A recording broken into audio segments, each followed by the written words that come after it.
at the midterms.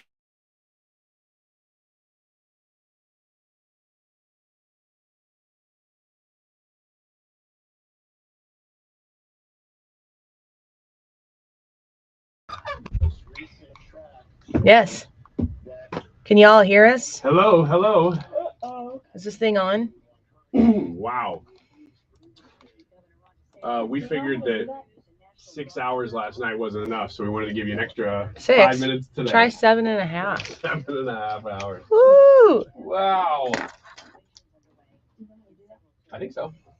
It's lipstick You time. know how to do that. I love it. Do you know how to turn the TV on? Wow. So we are gonna break all of this down, just like a cardboard box before you throw it in the dumpster. Brian. Brevity. Go ahead. Condense. Speak. Okay. Yeah. Today's YouTube As far poll as question go ahead. You go ahead. is asking which political party's health is stronger, Republicans or Democrats. I would love to hear your comments on that. 105, we're going to have Deroy Murdock join us. It is Wednesday. I can't wait to hear what he says about last night's results. Hannah, what time did you get home last night? I got home at 12:53. Everybody checked in last night with Mom to tell me that they made it The home. song, is it in the drive or in Wide Orbit? Wide Orbit. I'm not seeing it. Okay, hang on a second.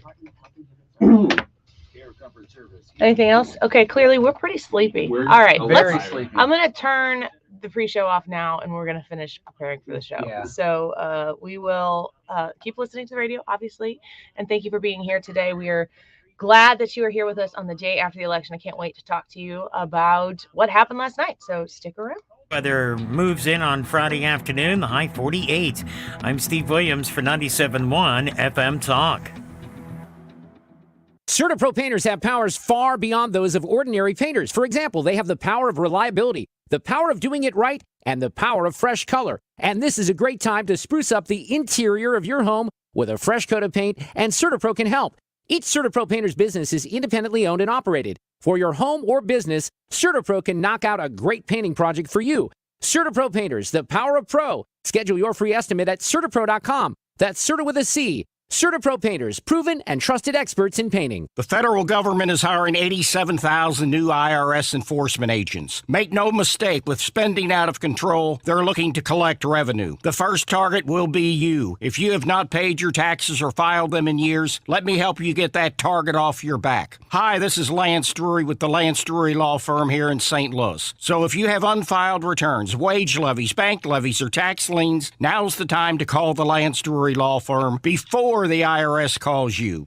Your consultation is free, so don't put it off. The Lance Drury Law Firm focuses solely on tax resolution law. It's all we do. And if you have IRS problems, you have legal problems. Let us use our tax law resolution experience to guide you and work on your custom resolution plan. Call now. It's free and confidential.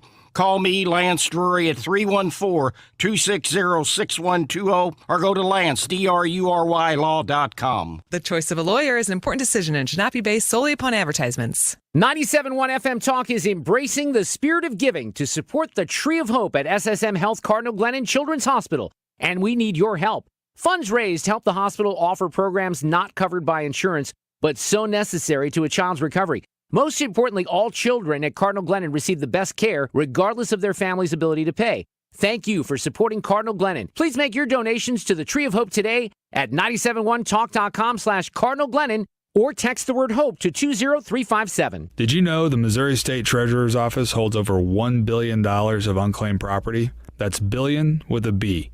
Things like utility deposits or uncashed checks and other money you didn't know was missing. This is Missouri State Treasurer Scott Fitzpatrick. My office wants to return this money to rightful owners, and the average claim is $300.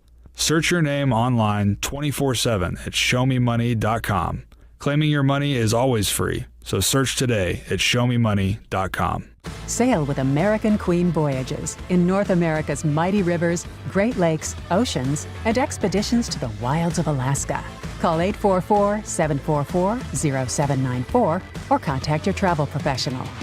The holidays are fast approaching, and it's the best time to call Zero Res. Book now and save before the holiday rush. Get 3 rooms, Zero Resified, starting at just $129 and a free room of fiber protectant for an $80 savings. Call 314-474-2020 or online, ZeroResSTL.com. Tell them that I sent you. That is exactly what I needed to hear. Thank God someone here knows what they're talking about. That's us. That's right. Gotta love this American ride. All right, you need to take the time and get the full picture. Come on, turn the radio on. It's Saturday and I won't be long. Don't get me wrong. I love the ladies. I mean, they rev my engine, but they don't belong in the newsroom. It is Anchor Man, not Anchor Lady. What do you want from me? I'm not America's sweetheart.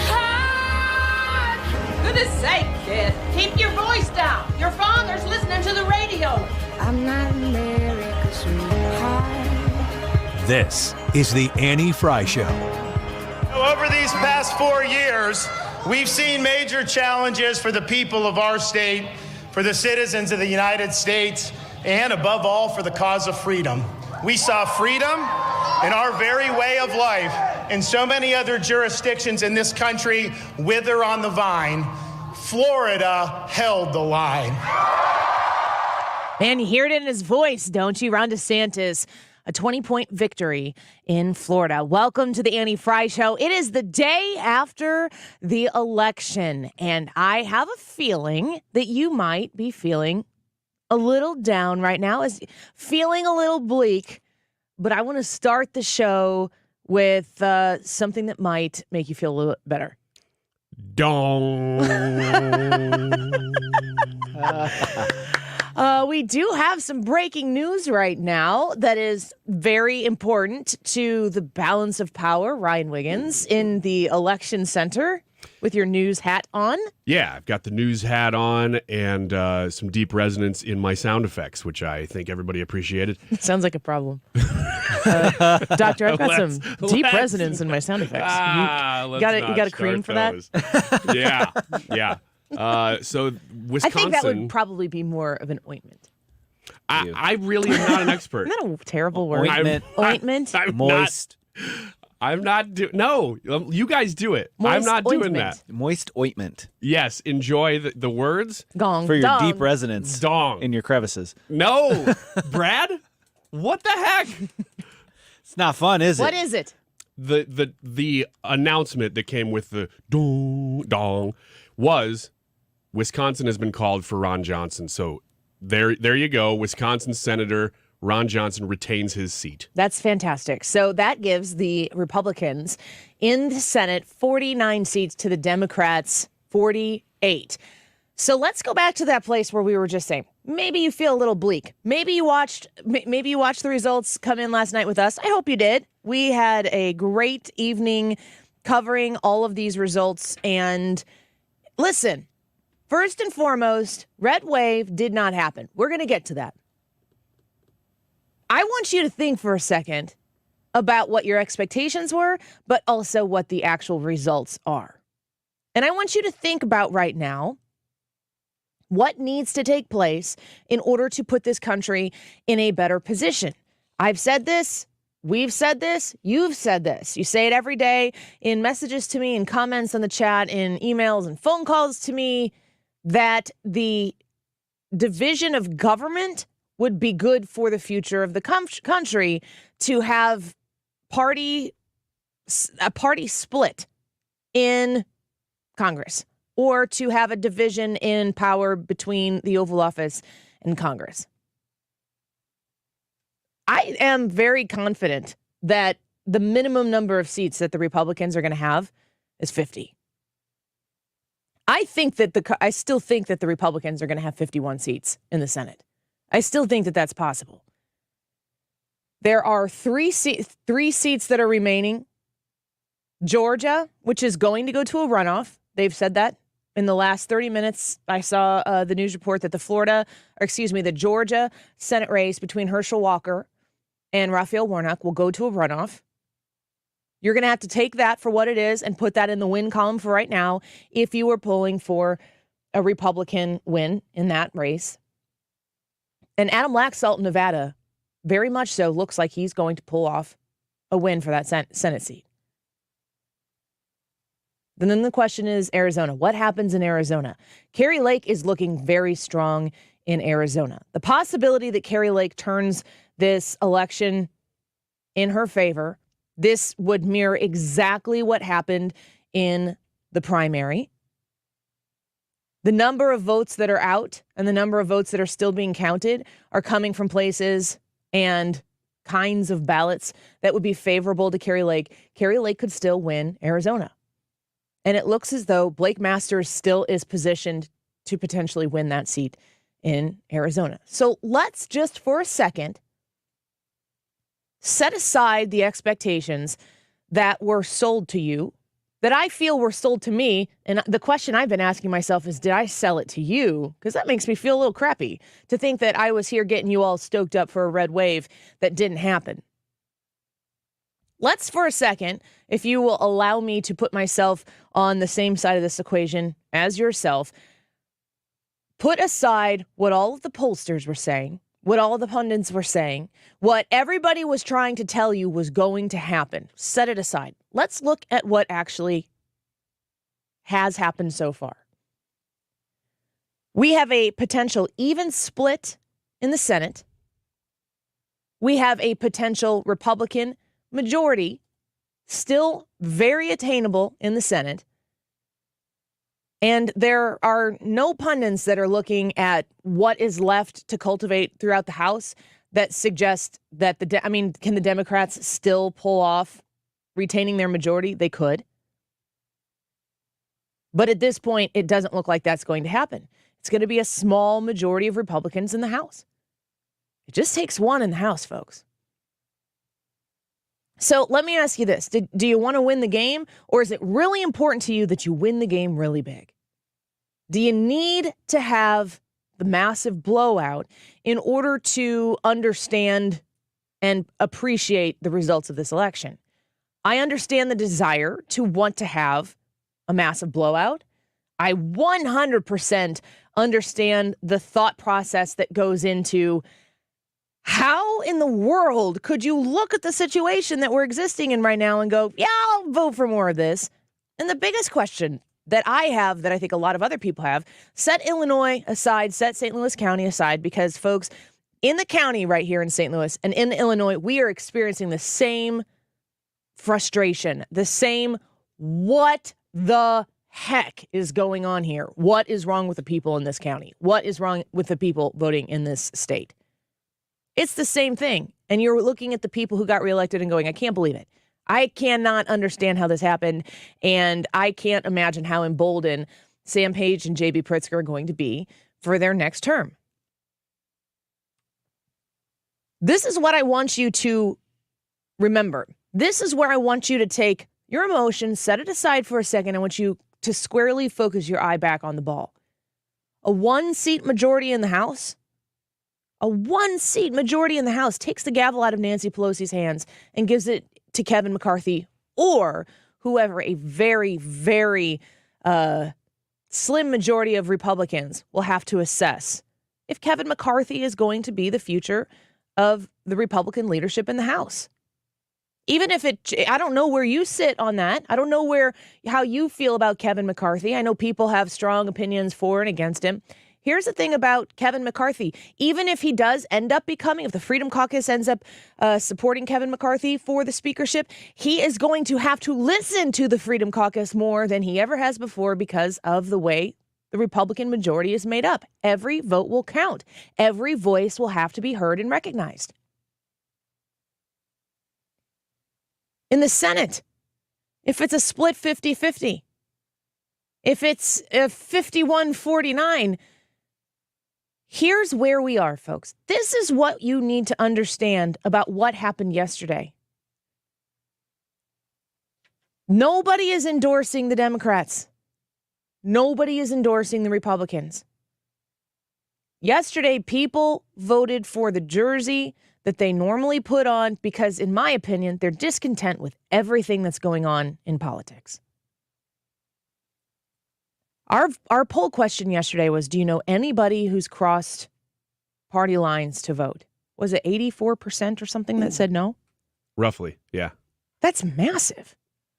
And when you look back at, and you know how I feel about polls. My favorite polls are the Annie Frey YouTube polls because I trust them as much as I trust anything else. It's just completely and totally anecdotal from people who like to listen to the show. I assume that you lean conservative. There are, we have our liberal or libertarian or moderate friends who join us and challenge us, and we appreciate them as well. But when I ask our likely conservative leaning base, and we had 225 people respond to that poll yesterday that says, do you know people who have crossed over party lines to vote? And 84% of you say no. One of two things is true. People aren't crossing over, or you don't know people. You're not having conversations with people that intersect different ideologies, different voting perspectives. I think there's a third possibility there too, is maybe you just don't talk to people about the politics in that situation. In those, that's what I just said. Okay. The second thing being that the conversations around politics, they're untouchable, they're untenable, they're unreasonable. If you are in a position where all the people in your life that come and go of varying relationships, of varying, sincerities and deepness of those relationships, of all of the things that you would talk to them about, the heart issues, the real life important issues that you would discuss with those individuals. If 84% of you don't know somebody who is willing to cross party lines in this past vote, then you're either not having the conversations, or I think what we saw in the election yesterday is people aren't crossing party lines to vote.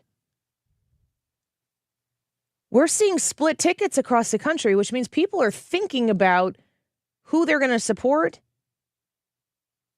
but we're not having the conversations with the people in our lives about why we support what we support. We're not doing it in a way that actually relies upon one another. I care more about the people who are near and dear to me. And think about this for a second. Think about your best friends, or think about your family member or your favorite in-laws that you maybe hang out with or sit down with.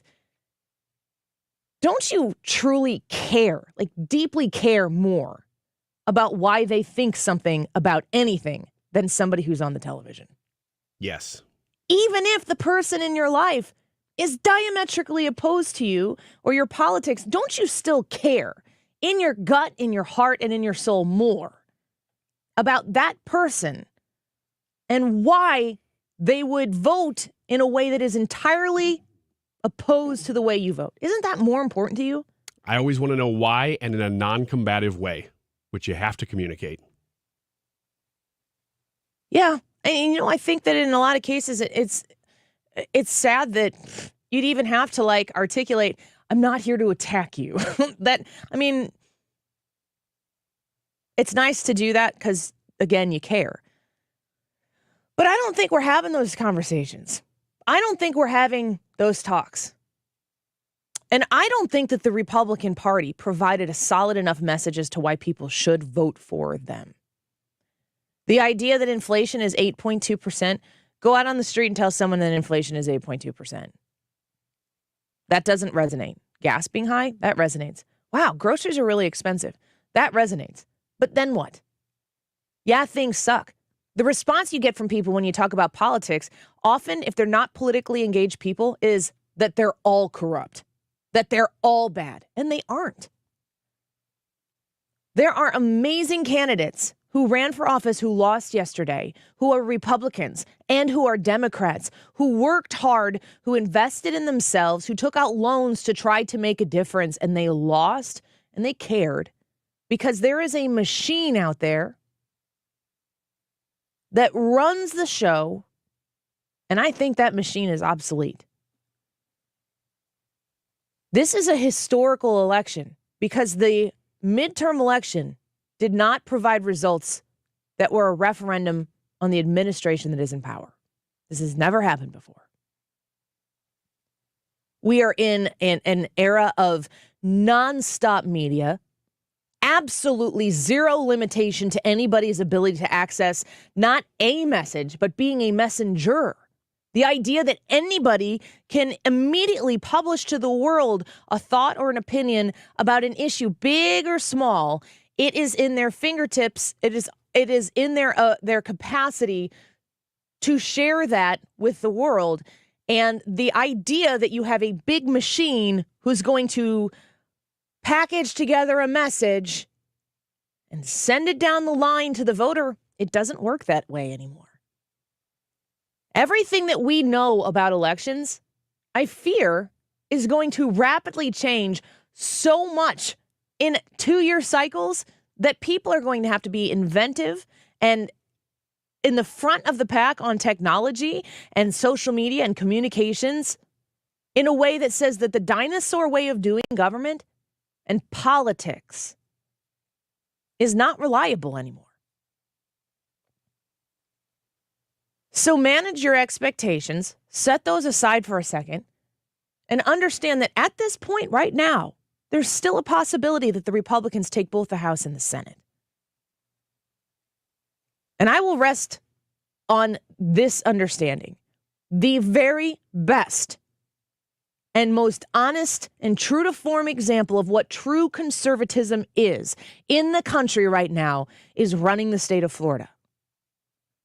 If you want to know the message of the Republican Party, if you want to know the truth and the honesty and the sincerity of the conservative message, it's effectively running Florida right now.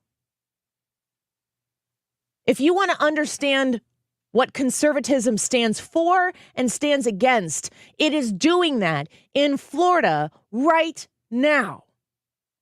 And it has been challenged a full frontal assault from all of the political talking heads around the country, from the media, from the pundits, from Gavin Newsom in California, the likely darling of the next presidential primary for the Democrats. Everybody points their swords and spears at Florida. And Florida just gave him a 20-point victory. And he stood up and he said, yep, it's what we did in Florida.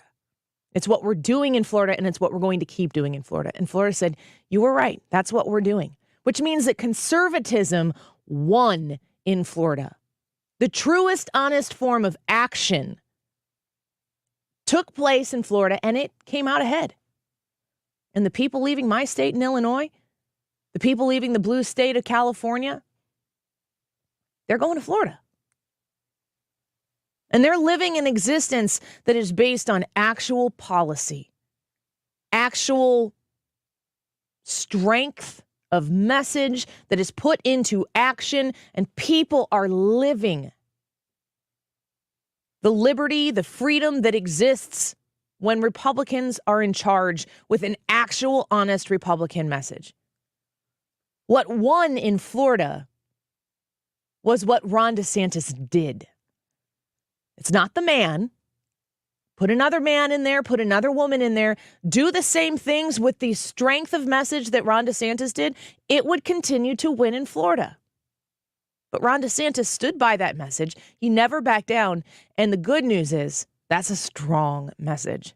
And the country has a format. The country has a rubric on how to take what is honest and true about the conservative message, and they got to start looking at how to replicate that. It has to be about the policy. It has to be about the action and the willingness and the adherence to the actual message, because America first is a great message. And in Florida, they're getting to live that. We're going to continue to follow results as they come in. Man, we started this at 6 p.m. yesterday on our YouTube channel, and we broadcasted till 1:30 a.m. last night. We are back here once again. 49 seats to the Republicans in the Senate, 48 to the Democrats. I think I saw 206. I'll check that on when we come back on the break. Republican seats in the House, but those have just been inching up and inching up. We don't know who has the House yet, but lots of people pointing to it being a slim majority of Republicans. It's a big deal, folks. It is a win. If it doesn't feel like the win you thought you were going to have, if it goes in the win column, it goes in the win column. I'd like to know what you think when we come back. I'm going to take your phone calls. You want to get something off your chest? You want to talk about a specific race? We're going to speed through some phone calls and let you tell us your thoughts on what happened last night and what's going to happen in the future. You're going to get about 60 seconds to tell your message, and I'm going to plow through as many listeners as I possibly can when we come back. So be on point, be on message, and give me a call. 314-241-9797. That's 314-241-9797. You on the Annie Frey Show when we come back.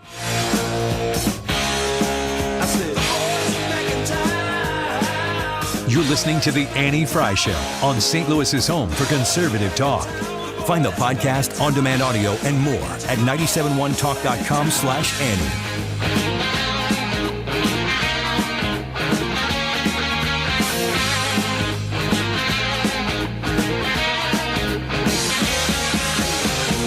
You know that chick that used to dance a lot? Every night she'd be on the floor shaking what she'd got. Man, when I tell you she was cool, she was What's the best product I bought this year? Oh, that's easy. Salonpas pain-relieving patches. The proven medicines in Salonpas patches reduce my pain and let me do the things I need to do every day. In a recent clinical study, patients using Salonpas reported improved sleep, mood, and the ability to work. They had less pain and were able to reduce their use of oral pain medications. For pain, I use Salonpas. It's good medicine. Hi, this is Joe Cordell with the law firm Cordell & Cordell. When the prospect of divorce becomes a reality, you need a partner that you can count on. If you're a man in this situation, consider contacting Cordell & Cordell. We've helped men navigate complex legal matters for 30 years. Contact Cordell & Cordell to schedule an appointment with one of our firm's St. Louis area attorneys. 600 Kelwood Parkway, Suite 310, Town & Country, Missouri, 63017. Online at CordellCordell.com. The choice of a lawyer is an important decision and should not be based solely upon advertisements. Hey, did we say that since the election is over, it's the holiday season? It's the holiday season. So go to the Diamond Shop and start your shopping right now. You will be very happy to see and meet the people at the Diamond Shop. They're part of the Annie Frey Show family, and we are so excited that they have opened up their doors to welcome in all of the Annie Frey Show listeners and to give you guys great deals. They are so at the forefront of the beautiful different kinds of jewelry you might be interested in buying, unique pieces. And I got a message from Tom just yesterday at the Diamond Shop, and I love wearing a necklace. I don't have it on right now because my last one broke, and I was always buying these cheap necklaces, and it's a gold chain and a cross, but it's kind of a sideways cross. And I asked him, I was like, can you make something like this? And he goes, actually, we do. It's my favorite piece of jewelry to wear, and they have them there at the Diamond Shop. If you were looking for something for the holiday season, or if you just want to buy something special for you, you go to the Diamond Shop, and you've got people in the business. You've got a jeweler. Go to the Diamond Shop in Clayton. They've been there since 1910, and they're waiting for you to stop by and say hello. Be a VIP on their website, thediamondshop.net. It's Black Friday all month long at Dave Munganast St. Louis Honda and our pre-owned centers. Get a $200 gift card with any vehicle purchase at our pre-owned centers in South County or Bonne Terre. So come see the Munganast difference today or shop us 24/7 at DaveMunganast.com since 1965. Mark Cox here. If you're nearing retirement or already retired, call Thomas Helbig with the Retirement Advisory Group at 314-993-9494. He'll show you how to participate in the market gains without ever losing a penny. Thomas is the official financial advisor of the Mark Cox Morning Show. All right, you feel good tonight? They're back, cocked and loaded. The Family Arena presents 38 Special with special guests Molly Hatchet and Black Oak, Arkansas. Saturday, November 19th, the Family Arena. Tickets on sale now at the Carroll House box office located at the Family Arena or Ticketmaster.com. Presented by the Family Arena. Yes, Epics and Classics featuring John Anderson with the Band Geeks. May 9th, the Family Arena. Progressive Pioneers. Yes, Epics and Classics featuring John Anderson with the Band Geeks live. Research seat tickets on sale now at the Carroll House box office at the Family Arena or through Ticketmaster. Don't miss Yes, Epics and Classics featuring John Anderson with the Band Geeks. Are you tired of feeling sick and tired? I'm Dr. Nick Barnes of Health From Within Family Chiropractic. Our simple 5-step approach aligns your health naturally. We correct spinal abnormalities to maximize nerve supply, focus on pure and simple nutrition, exercise and oxygen, mindset, and minimizing toxins in your body. Transform your health today with Health From Within, conveniently located on Manchester in Rock Hill or online at healthfromwithinstl.com. 97.1 FM Talk and Straight Realty would like to introduce you to Brian Kilmeade in person. December 9th. For details and to purchase your tickets now, visit 971talk.com/events. We go together, better than birds of a feather, you and me. We change the weather.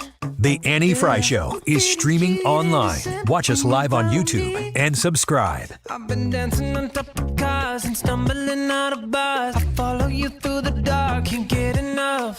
You're the medicine and the pain, the tattoo inside my brain, and baby, you know it's hard. We chose education over indoctrination. We chose law and order over rioting and disorder. Florida was a refuge of sanity when the world went mad. We stood as a citadel of freedom for people across this country and indeed across the world. Ron DeSantis giving his victory speech after a 20-point shellacking of Charlie Crist, who, remember when he said he was going to fight on the battlefield of love? You remember that clip?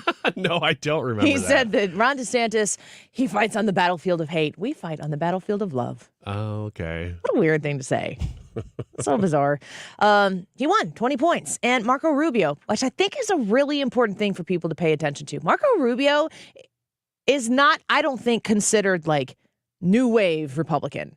I think he is. I think that he just has enough toe dipped into the way government works in Washington, D.C., that he's effective.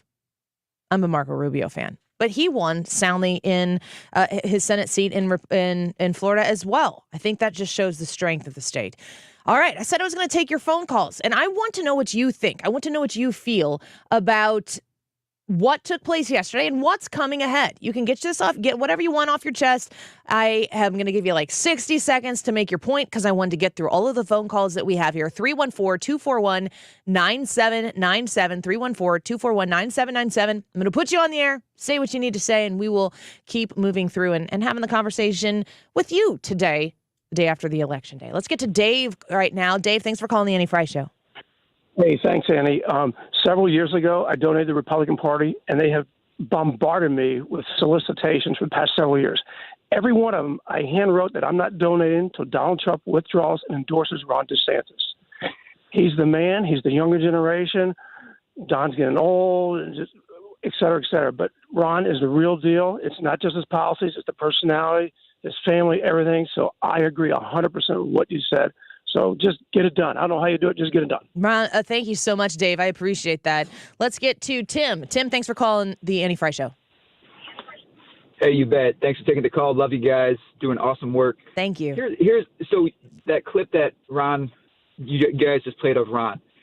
Education over indoctrination. I thought he did an excellent job of exploiting the Democrats' exploitation of our children. Mm-hmm. And most Republicans, as I listened to them and voted for all of them, but listened to them across the airwaves over the last few weeks, very few took the opportunity to leverage that. I feel there was a missed opportunity to point out the crazy town that the Democrats are pushing on our children in particular with respect to sexuality and some of this race identity stuff. I feel like it was underplayed. I'm not sure if that was by design, if we're afraid of the mob or what, but I feel like we missed a huge opportunity to exploit that, and it could have been to our advantage, my opinion. Thank you, Tim. I appreciate that. That is an issue that a lot of people haven't really talked about right now. Everyone's kind of like jaw dropped, like, why wasn't the economy a bigger deal for voters? Why did that not drive more people to vote against the Democratic Party?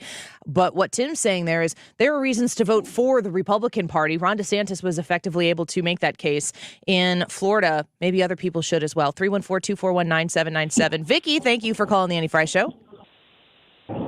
Hi. One comment I wanted to make is that I feel like some of these candidates, say like the Herschel Walker, he got himself in controversy with the abortion situation. he would have had so much more respect, and it would have been a slam dunk if he would just kind of owned up to his younger years. He's made some mistakes, and now he's aligning himself with organizations like, I don't know what there is in Georgia, but in Illinois we have the Federation of Children where you help parents on what parents, I think he would have a lot more respect had he done something like that. I don't know why he's not getting better consultation, but I think that kind of helps bring the parties together better. And then secondly, about those amendments that are on the things, I worked at the polls yesterday, and I really think that those are, I don't know who writes those, but they're so vague in that it makes you think like, well, yeah, I'm going to support, collective bargaining. I want to help workers get better rights and stuff. And I think they're sometimes overly vague, and they don't share that basically that's going to cost Illinois people a ton of money. Vicki, so thank you. Thank you for the call. I appreciate it. I mean, that's the Secretary of State who approves that wording. Isn't that correct? It's usually, it's always the way it is with ballot measures. When if you go back to the Missouri primary night, that was when Kansas had that amendment about, or whatever it was, about abortion. And I mean, if you read that, you're like, I know how I feel about the issue. I don't know how to translate that in do I fill in yes or do I fill in no? I do believe that the people, the powers that be, the system, does not understand where the people are on a lot of these issues. And they kind of push it into a direction where it should be, they feel like it's got to be an all or nothing. And you boil it down in a convoluted sentence and paragraph like what Vicki was just saying there on a ballot, and you say check yes or no, and it's like, it's more complicated than that. Heck yeah. If you haven't done your homework ahead of time, too. Well, even if, you might have done your homework, and you might, it's still complicated. You might not be yes or no, but you have to try to vote on the least scary thing for the results down the line. And I mean, that's frustrating. Let's get to Jeff. Jeff, thanks for calling the Annie Frey Show. Hey, what's going on? Not too much. I just wanted to say I feel like this whole election was it was abortion versus the economy, right? And it's frustrating for a guy like me who you get put in a lane, right? Like you're either pro-life and you have to vote Republican, or the economy and crime is screwed up. And you want to vote Republican that way. And it's just frustrating that somebody like me who's fiscally conservative, but I am pro-choice, you get put in a lane. You have to go one way or the other. And I think if the Republican Party can figure that out a little bit, they might draw more voters in. Jeff, I want to ask you a kind of a distinction on your comment about pro-choice, because I do believe that the political parties on both sides have kind of created a new lane on the abortion issue. There's pro-life, there's pro-choice, but there's also pro-abortion. Would you say that you are? Would you say there's a difference there for you?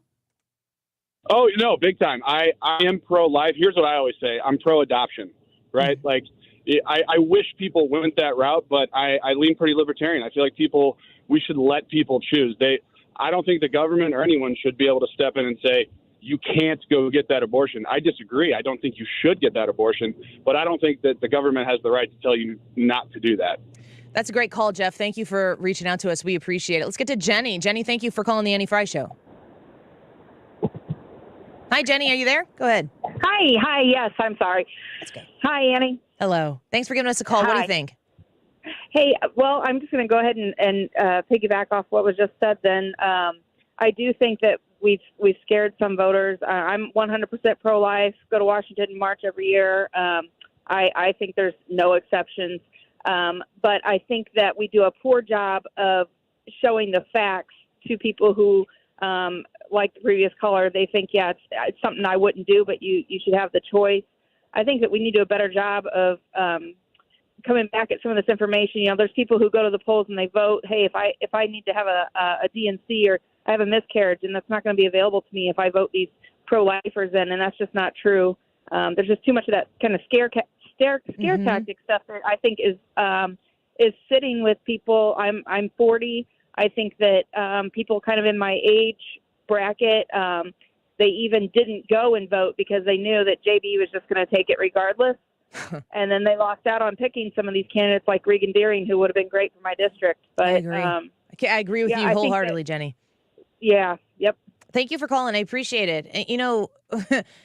Ryan, if the Republicans don't formulate a winning message on the abortion issue, and listen, if this is your first time listening to the Annie Frey Show, I am so grateful that you're here.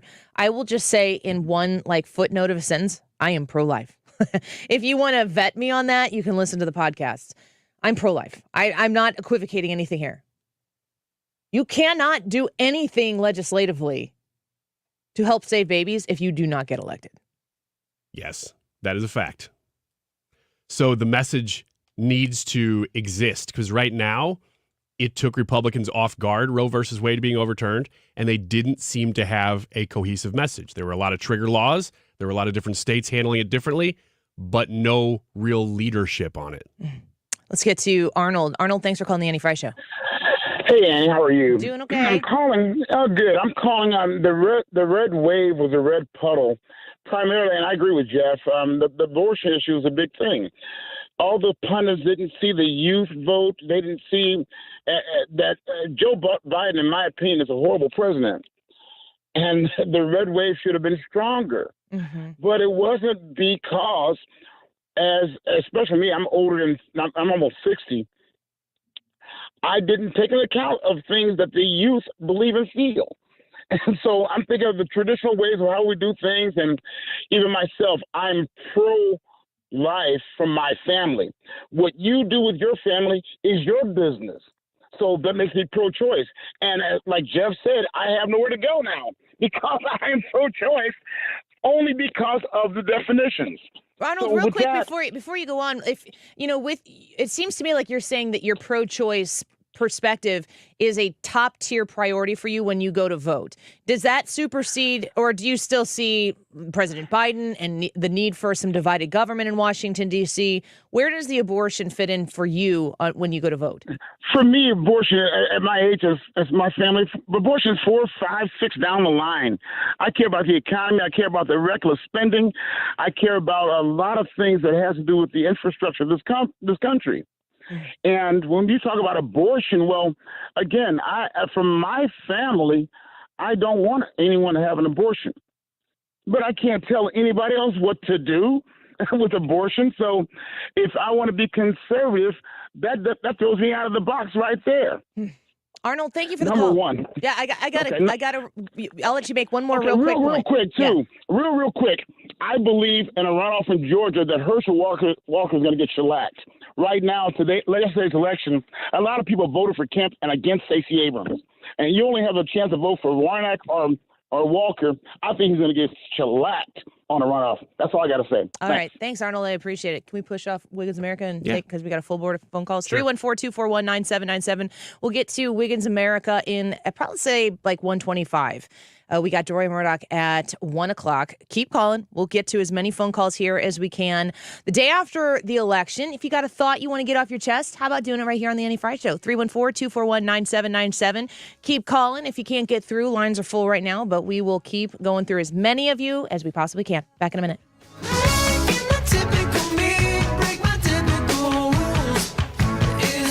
I'm a sucker for you. You're listening to The Annie Frey Show.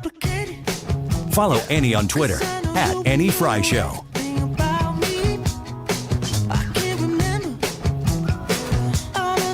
You had a solid retirement dream. Sell your home in a few years, bank the equity, downsize, and travel. But inflation and recession has you wondering if all your hard-earned equity will still be there. What if you could recession-proof your equity right now? You can with Truehold. Truehold will buy your home for its best current value before a recession can erode it. You get to bank all the cash now and live in your home for as long as you want, and Truehold covers all property taxes, insurance, repairs, and maintenance. And since Truehold pays your home's current value in cash now, it's yours to do whatever you like.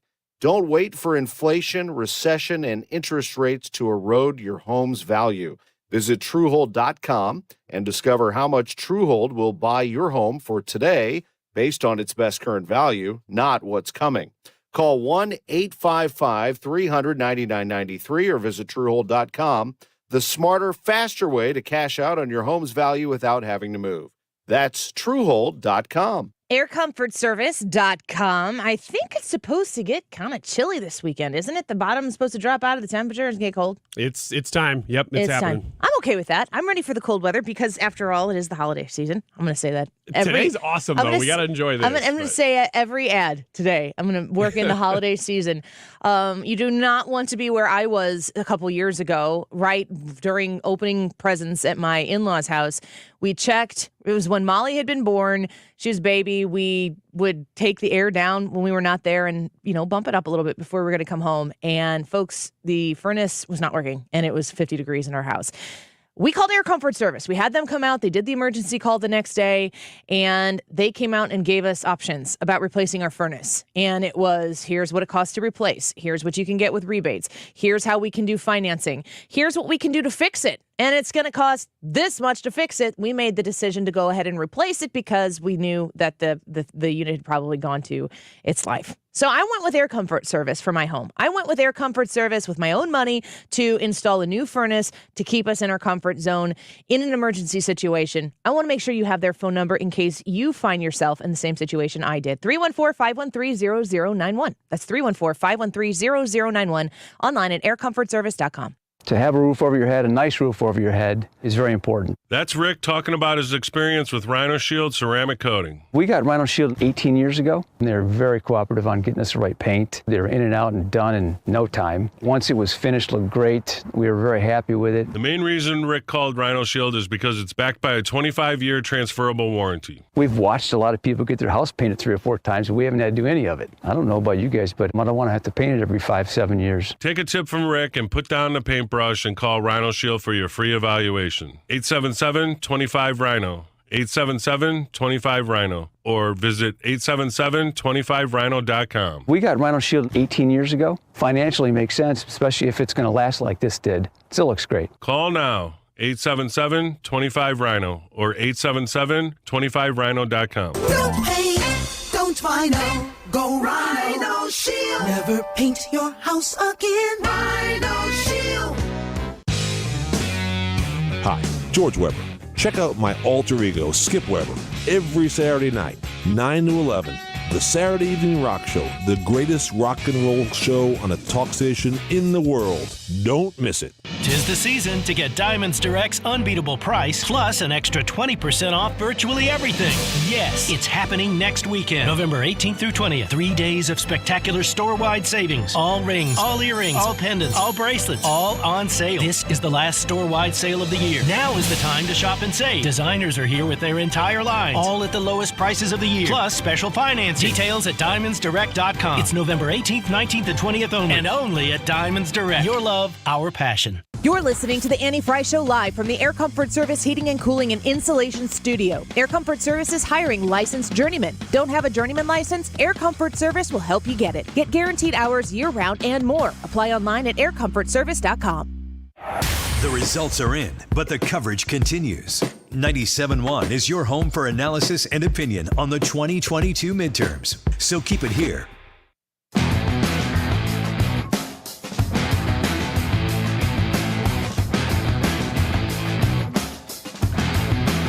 This is the Annie Frey Show. Interact with Annie on Facebook. The Annie Frey Show.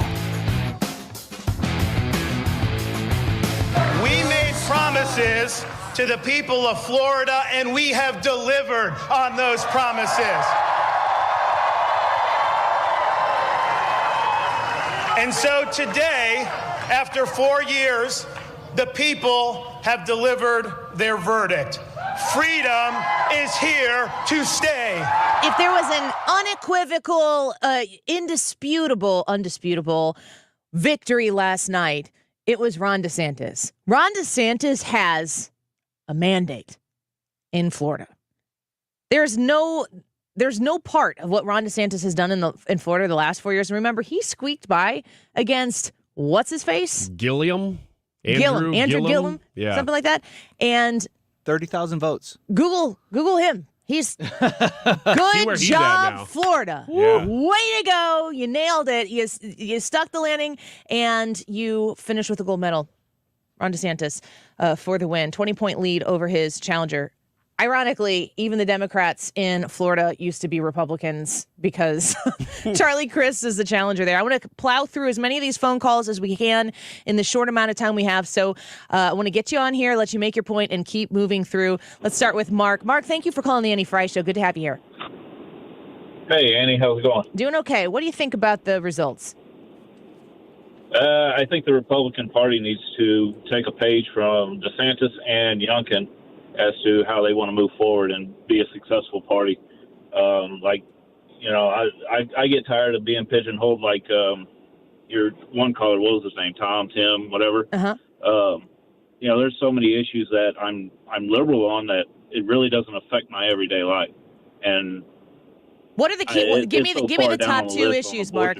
Give me the top two issues for you. What moved the needle for you the most? Number one is our energy independence. We needed that back. Yeah. We need to get that back because that affects my job. I'm a boat captain on the river. So that affects my job. Because right now the price for diesel fuel, these companies are buying less and less fuel from us, and it affects me in my everyday life.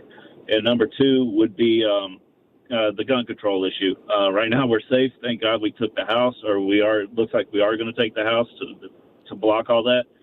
But that affects my second job that I have as a gun instructor, a firearms instructor. So, I mean, there's other things that are top of my list that, I could be okay. I could deal with. I can overlook not voting for Donald Trump. I'd rather vote for DeSantis. Yeah. In 2 years? And well, Mark, thank you Trump turned me off the way that he talked about basically strong arming DeSantis into running. Yeah. Thank you for the call, Mark. We appreciate you. He's one of our fannies, and he does drive a boat on the Mississippi River, and I can't imagine what that costs to fill that boat with fuel. Whew. Dante, thanks for calling the Annie Frey Show. What do you think? Hey, how's it going? I think, honestly, we lost out because we're not using some of our nuclear arsenal. I talked to a couple of different hosts, and, as a black conservative, man, we're a very untapped resource. And identity politics plays a huge part. We got to start turning that around. The whole abortion issue.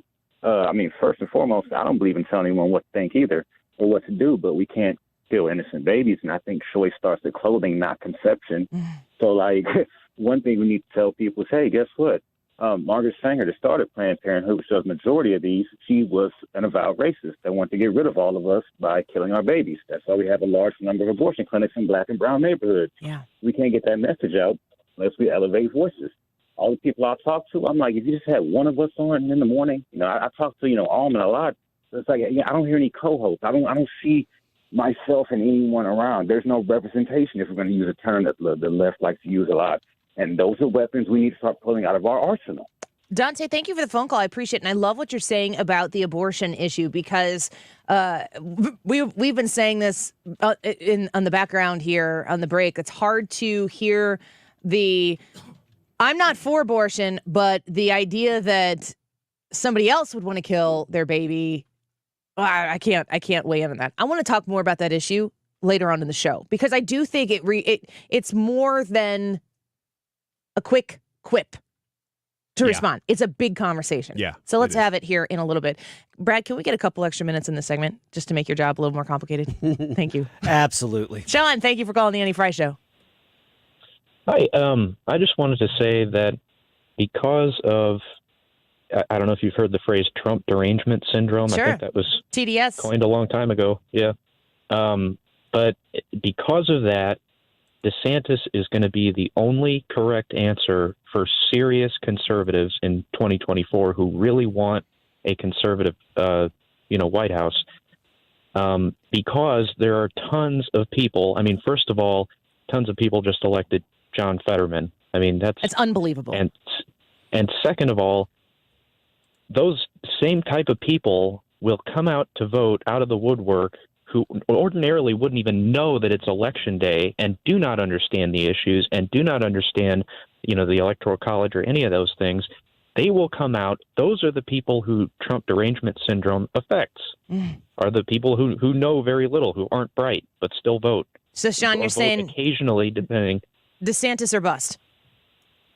Yes, because there will be people who will come out and just simply vote against Trump rather than voting for whoever really, voting intentionally for whoever his opponent is. Yeah. So that's why I'm saying, DeSantis, and I would love to see a DeSantis Rubio ticket in 2024. That would be my ideal. Two smart, sharp conservatives with functioning brains that aren't dinosaurs, that aren't 80 years old, that will do the job well and give people faith in, conservatism, more importantly, but also Republicans. Sean, thank you for the phone call. Be still my heart. I mean, that would be an amazing ticket. I saw you smiling. I was kind of like shrinking in. I was just getting giddy.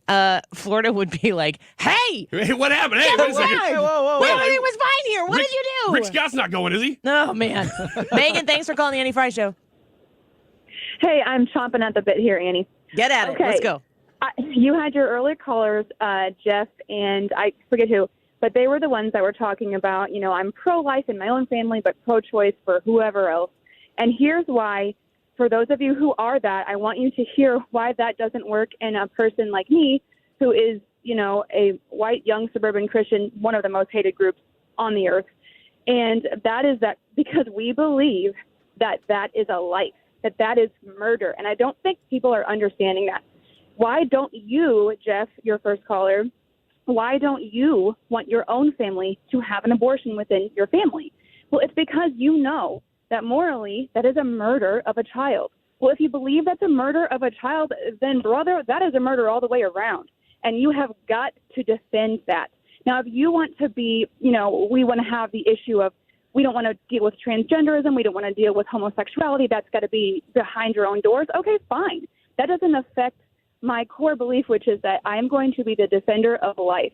And if I'm the defender of life, then you are the defender of all lives, not just the ones in your own family. And that's what makes me the most upset. Megan, thank you for the phone call. And I love that passion. And you are exactly right. It's you can't defend the lives that are convenient to you or precious to you. It's either valuable, it either has intrinsic value or it doesn't. Yeah, you have to make a logic leap. Now, that's not saying there's not a political discussion to be had there. It's just that if you're saying it's a moral issue, then that's the logic leap that you can't make. Let's get to Michael. Michael only got a few seconds here. I wanted to get you in here before we had to break. Thanks, Annie. I love your show. I just wanted to say real quick, I think my biggest takeaway from last night was that Trump might actually be a problem. You look at how his candidates are performing that he was really big on. A lot of them aren't performing very well. And going back to what the guy, your caller earlier said, I'm with him. I'm DeSantis all the way because I think in the end, DeSantis is going to be the only one to defeat Joe Biden in 2024 because too many people will show up to vote against Trump. Michael, great point. Thank you for calling. Julie, real quick before I got to run, wanted to get you in here. Hi, Annie. My point is this. It is absolutely frightening that abortion was the number one issue in this election. What about energy independence? What about school choice? What about parent rights over their child's education? What about the economy? What about the wars that are going on that could go on because our military is underfunded? Man, Julie, you're making some great points because all of those issues, there are so many broad issues. We didn't direct this conversation at all. No, it's up to you. Election happened yesterday. Y'all are having some feelings. We know we are as well. What do you want to talk about? Abortion. Quite the consistent topic, and maybe it feeds off of itself. Thank you all for calling in. I think we're going to open the phones maybe a little bit later in the show. Twice in one day. That's some crazy stuff here on the Annie Frey Show. But we're doing it for you, and we're grateful that you're here. Join us on the Annie Frey YouTube live chat. Deroy Murdock when we come back. KFTK FM Florissant. Driven by the Bommarito Automotive Group. 97.1 FM Talk. Always live on the free Odyssey app. Too close to call on Lisa Brady, Fox News. 3 U.S. Senate races still up in the air, and at least one maybe heading to a runoff next month in Georgia. The Secretary of State's office set to make that announcement. Republican Governor Brian Kemp easily won a second term in Georgia over Democrat Stacey Abrams, but the GOP Senate candidate Herschel Walker did not get the same support and faces a runoff with Democratic Senator Raphael Warnock. Governor Kemp tells Fox News he won't speculate on why voters made their choices. I feel very good about getting Herschel across the finish line. And, my goal's been for our whole ticket to win the whole time. That's what we've been working to do, and we'll continue to do that if needed. Walker and Senator Warnock will campaign for a month before runoff day, December 6th. Fox's Gernal Scott. Now, the Fox News decision desk says it still sees possible pathways for Warnock to cross the 50% threshold needed. For now, the counting continues. The Arizona and Nevada Senate race is also not decided yet. But earlier, Fox News projects Republican Ron Johnson will keep his seat in Wisconsin with a narrow win over Democratic Lieutenant Governor Mandela Barnes. So far, Republicans now projected to have 49 Senate seats, 48 for Democrats. The decision desk also just projecting Kansas Governor Laura Kelly, a Democrat, will defeat her Republican challenger, Derek Schmidt. In the House count, Republicans are up to 204 seats, still 14 shy of a majority for now. But House Minority Leader Kevin McCarthy already launching his bid for House Speaker, asking for support. In a letter to colleagues, House Republican Whip Steve Scalise telling Fox News. The bottom line is we're going to have a Republican House majority. We ran on a commitment to America and things that we would do to get our economy back on track. Lower gas prices, the things that people care about, and we'll be able to do those in the House. Meantime, President Biden is now scheduled to talk about the midterms later this afternoon. America is listening to Fox News. When a cold comes on strong, knock it out with Vicks DayQuil Severe for max strength daytime relief. Just one dose of Vicks DayQuil Severe starts to relieve 9 of your worst cold and flu symptoms to help take you from 9 to none. Power through your day with Vicks DayQuil Severe, the daytime non-drowsy, coughing, aching, fever, sore throat, 9 to none medicine. Use as directed. It's a new day because COVID vaccines just got a big update. So all the big stuff coming up this fall? Well, now you can say, you bet I'll be there. Because updated COVID vaccines protect against both the original COVID virus and Omicron. And everyone 5 and older can get one. So this is a moment we've all been waiting for. Find updated COVID vaccines at vaccines.gov. We can do this. Paid for by the U.S. Department of Health and Human Services. Air Comfort Service, heating and cooling, weather. The official 97.1 FM Talk Weather Center forecast, partly sunny, warm afternoon, high today 79, clear to partly cloudy, it'll be mild this evening, low tonight at 59, sunny, breezy, warm day tomorrow, the high at 77, and then breezy, some clouds and sunshine on Friday. Colder weather moves in on Friday afternoon, the high 48. I'm Steve Williams for 97.1 FM Talk. If you're a fan of 97.1, get a t-shirt.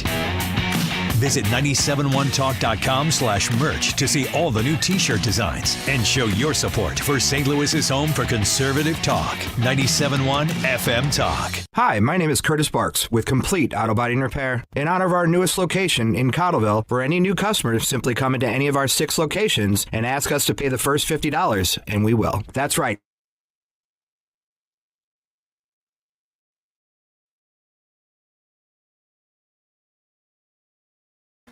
Yes, who it's going to be.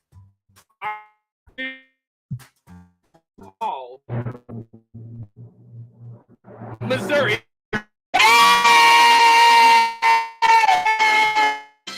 Oh, yes! Yes! Yay! That's great.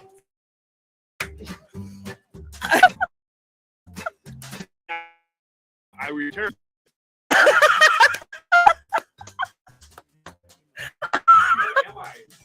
Prison?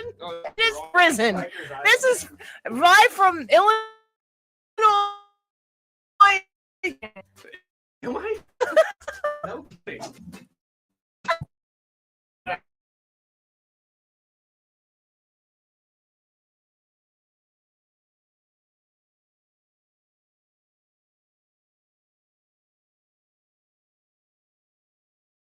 He's got the flow going. And if you don't know what that means, that's when kids have the longer hair. It's called the flow. It's a weird thing. I've learned the language. That's me trying to be a good mom. But it's getting to the point where it's just becoming like really long hair and it needs to be trimmed up. And I'm sending him to hair salon because I know that they are going to handle the situation to keep it long and flowy, but also to make sure that he is in an atmosphere along with his dad. They go together and enjoy that space and that time. Hair Saloon can commit to giving you a great haircut every time, complimentary beverage, hot towel, a mint, complimentary shoe shine, the whole 9 yards. If you're looking for the perfect haircut, reach out to Hair Saloon. You can make an appointment right now, hairsaloon.com. Everybody knows you gotta get it at Clement. Everybody knows you gotta get it at Clement. Find the car you want, new or used. Get it at Clement, get pre-approved. Everybody knows you gotta get it at Clement. Everybody knows you gotta get it at Clement. ClementAutoGroup.com. Did you know the Missouri State Treasurer's Office holds over $1 billion of unclaimed property? That's billion with a B. Things like utility deposits or uncashed checks and other money you didn't know was missing. This is Missouri State Treasurer Scott Fitzpatrick.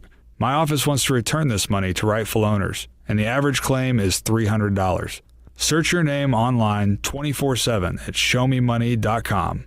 Claiming your money is always free, so search today at showmemoney.com. Mark Cox here. If you're nearing retirement or already retired, call Thomas Helbig with the Retirement Advisory Group at 314-993-9494. He'll show you how to participate in the market gains without ever losing a penny. Thomas is the official financial advisor of the Mark Cox Morning Show.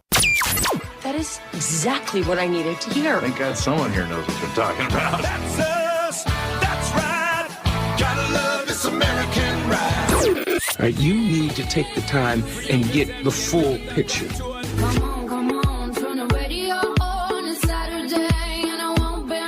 Don't get me wrong, I love the ladies. I mean, they rev my engine, but they don't belong in the newsroom. It is Anchor Man, not Anchor Lady. What do you want from me? I'm not America's sweetheart. Goodness sake, kid. Keep your voice down. Your father's listening to the radio. I'm not America's sweetheart. This is the Annie Frey Show. We have embraced freedom. We have maintained law and order. We have protected the rights of parents. We have respected our taxpayers, and we reject woke ideology. Ron DeSantis last night in his 20-point mandate victory in Florida after taking on basically every arm and tentacle of the Democratic Party. Florida said, yeah, we really like Ron DeSantis. Do the Republicans have a roadmap going forward in Florida with Ron DeSantis? Because it seemed like Florida had it figured out and the rest of the country might still be scratching their heads a little bit. Let's get to our friend Deroy Murdock to get his reaction on the election results. We are still getting results as they come in. We still don't know who has the control of the Senate and the House. Deroy Murdock joins us now, nationally syndicated columnist and Fox News contributor. Well, Deroy, probably not the results you were expecting, weren't the results we were expecting. But now I guess we got to pick it up and move the ball down the field even so. Annie, you're absolutely right about both. And too bad we're on radio, if not TV, or I show you a picture. I've been sending friends of mine a picture saying, this summarizes my mood right now. And it's a picture with a very cute dog with its head twisted to the side of that confused dog look. You know, yeah. How I felt all day long. And, we're all expecting either a red tsunami or a red wave. At the moment, I describe it as a red whirlpool. It's just a bunch of water spinning in a circle, not knowing quite what direction to go. And this may turn out that the GOP wins a majority in the House, but it'll be a very thin majority. I don't know if we're going to get to 51 in the Senate.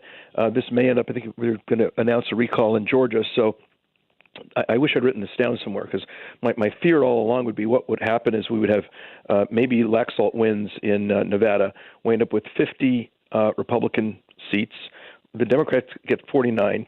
And then we go to a runoff in Georgia to see whether Herschel Walker becomes the 51st Republican, in which case you have a clear majority, or Warnock wins, in which case we go back to 50-50 with Kamala Harris breaking ties, which is exactly where we are now. And if that happens, we will have spent all this time and money and some billions of dollars to end up exactly where we started and getting nowhere. So this is definitely not the result that any of us speaking or listening right now expected. You know, Deroy, I think that even if it becomes 51 Republicans, of course, politically and when it comes to power, that is a huge, huge difference. When you are looking at who runs the committees and who's in charge of the judiciary and who's in charge of a whole host of things, that one seat is a huge seat. But we were thinking, I literally was thinking yesterday, it could be 54 seats. It could be 55 seats. How big could this red wave be? I'm in Illinois. The red wave, there was no red It did not happen in Illinois at all. It was incredibly disappointing. I think that at the end of all of this, I keep hearing the word autopsy be used, which implicates dead body, and I'm like, okay, I kind of see where they're going with this. There's a lot of introspection that needs to be done, not just by the Republican Party though, but by the Democrat Party as well. No, that to me, this is the American public saying there's no mandate anywhere.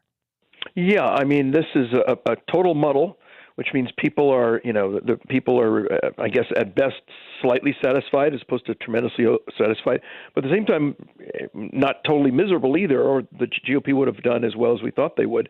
I also think the people who need to do a lot of introspection, and maybe even rather than introspection, maybe just resignation, is the entire polling industry. The public opinion industry is a shambles. They got so many races wrong. They got everything wrong. We heard that Bolduc was going to beat Hassan. Laxalt would cruise to victory. Kerry Lake would be, winning the 60%, and Masters would be buying his plane ticket for Washington, D.C., and on and on and on. And, 240 seats in the House, and all that would have been clinched by 10 p.m. last night. I mean, here we are at, almost 2:15 p.m. the day after the election, and I think we've only got 204 House seats settled. We're still waiting on at least 15 more to determine if there's a GOP majority or majority on either side. And these other races up in the air, they're still counting votes. I think in Nevada, they're only at 65% of the vote counted or something like this. 66 so anyway, in Arizona. Yeah. Exactly. So the pollsters really stepped in it big time. So I don't know what they need to do to be able to overhaul their industry, or we just stop listening to polls and just instead listen to speeches and read position papers. Maybe that's what we need to do and have more debates. This polling industry is a total shambles, and these people make a lot of money, and they're not delivering anything to their clients. I mean, it's a really a true embarrassment, and this is after they botched things in 2000 and botched things in 2016. So. Yeah.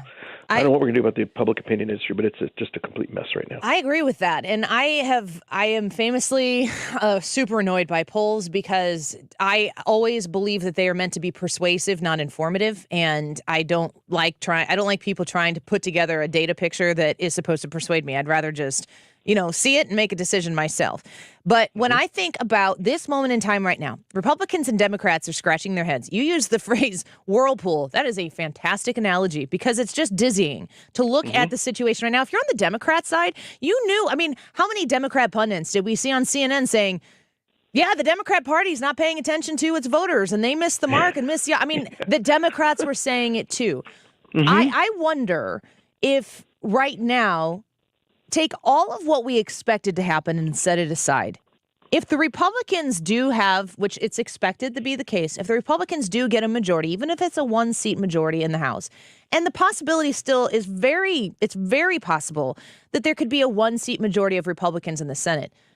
I still think that that's a position that yesterday, if you would have said this is what it's going to be the next day, that's still a valuable position for the Republicans to be in.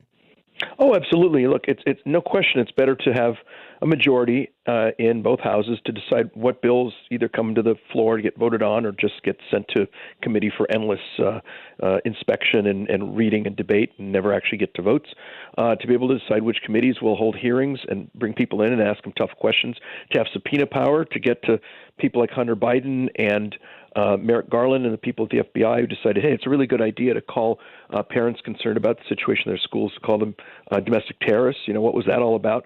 So, yeah, that is absolutely valuable, and I'd rather have a one or two seat majority in the House than be down by one or two seats, no question. Even if you're not in a position to slam legislation through, at a bare minimum, what you can do is conduct a very strict and intense oversight, if absolutely nothing else. What it does mean is that every bill that comes to the House or Senate floor is going to be a nail biter. Everyone's got to be there. Nobody can be sick or on vacation. And if you're somebody like Joe Manchin, or I suppose maybe if the GOP has a one-seat majority, I suppose it'd be Mitt Romney, who can sit there and hold people hostage and say, well, I won't vote for this unless you do this, that, and the other. So that will make an effort to keep all the puppies herded and going the same direction even that much more difficult. I also hope, by the way, that the person doing that is not Mitch McConnell. If Mitch McConnell had coughed up some of the money out of his his very abundant treasure chest, he could have helped Masters get over the line. He could have helped in Ohio more than Pennsylvania more than he did, and he certainly could have helped Bolduc New Hampshire, which apparently he didn't do, because he'd rather be the head of a GOP conference, even a minority one if he's in charge, than majority. So he is. People say that it's all about Trump. It's all about him. McConnell, it's all about him. He's great on judges. He's a disaster and everything else. And I think it's far past time for him to remain a backbencher representing Kentucky rather than the man who leads the GOP Senate. Deroy, I really do believe that there has to be a new vision, a new leadership for the Republican Party. They need to reinvent themselves and re-message themselves and figure out a way to cut through all of the other noise that's out there, all of the polling nonsense that we've been hearing.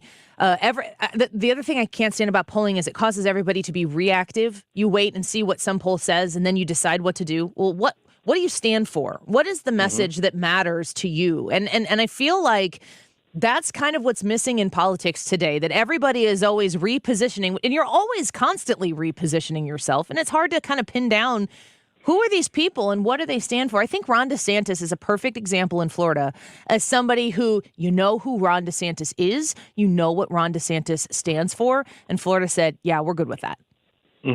Absolutely. And, he didn't just squeak through. He won with, 20%, something like this?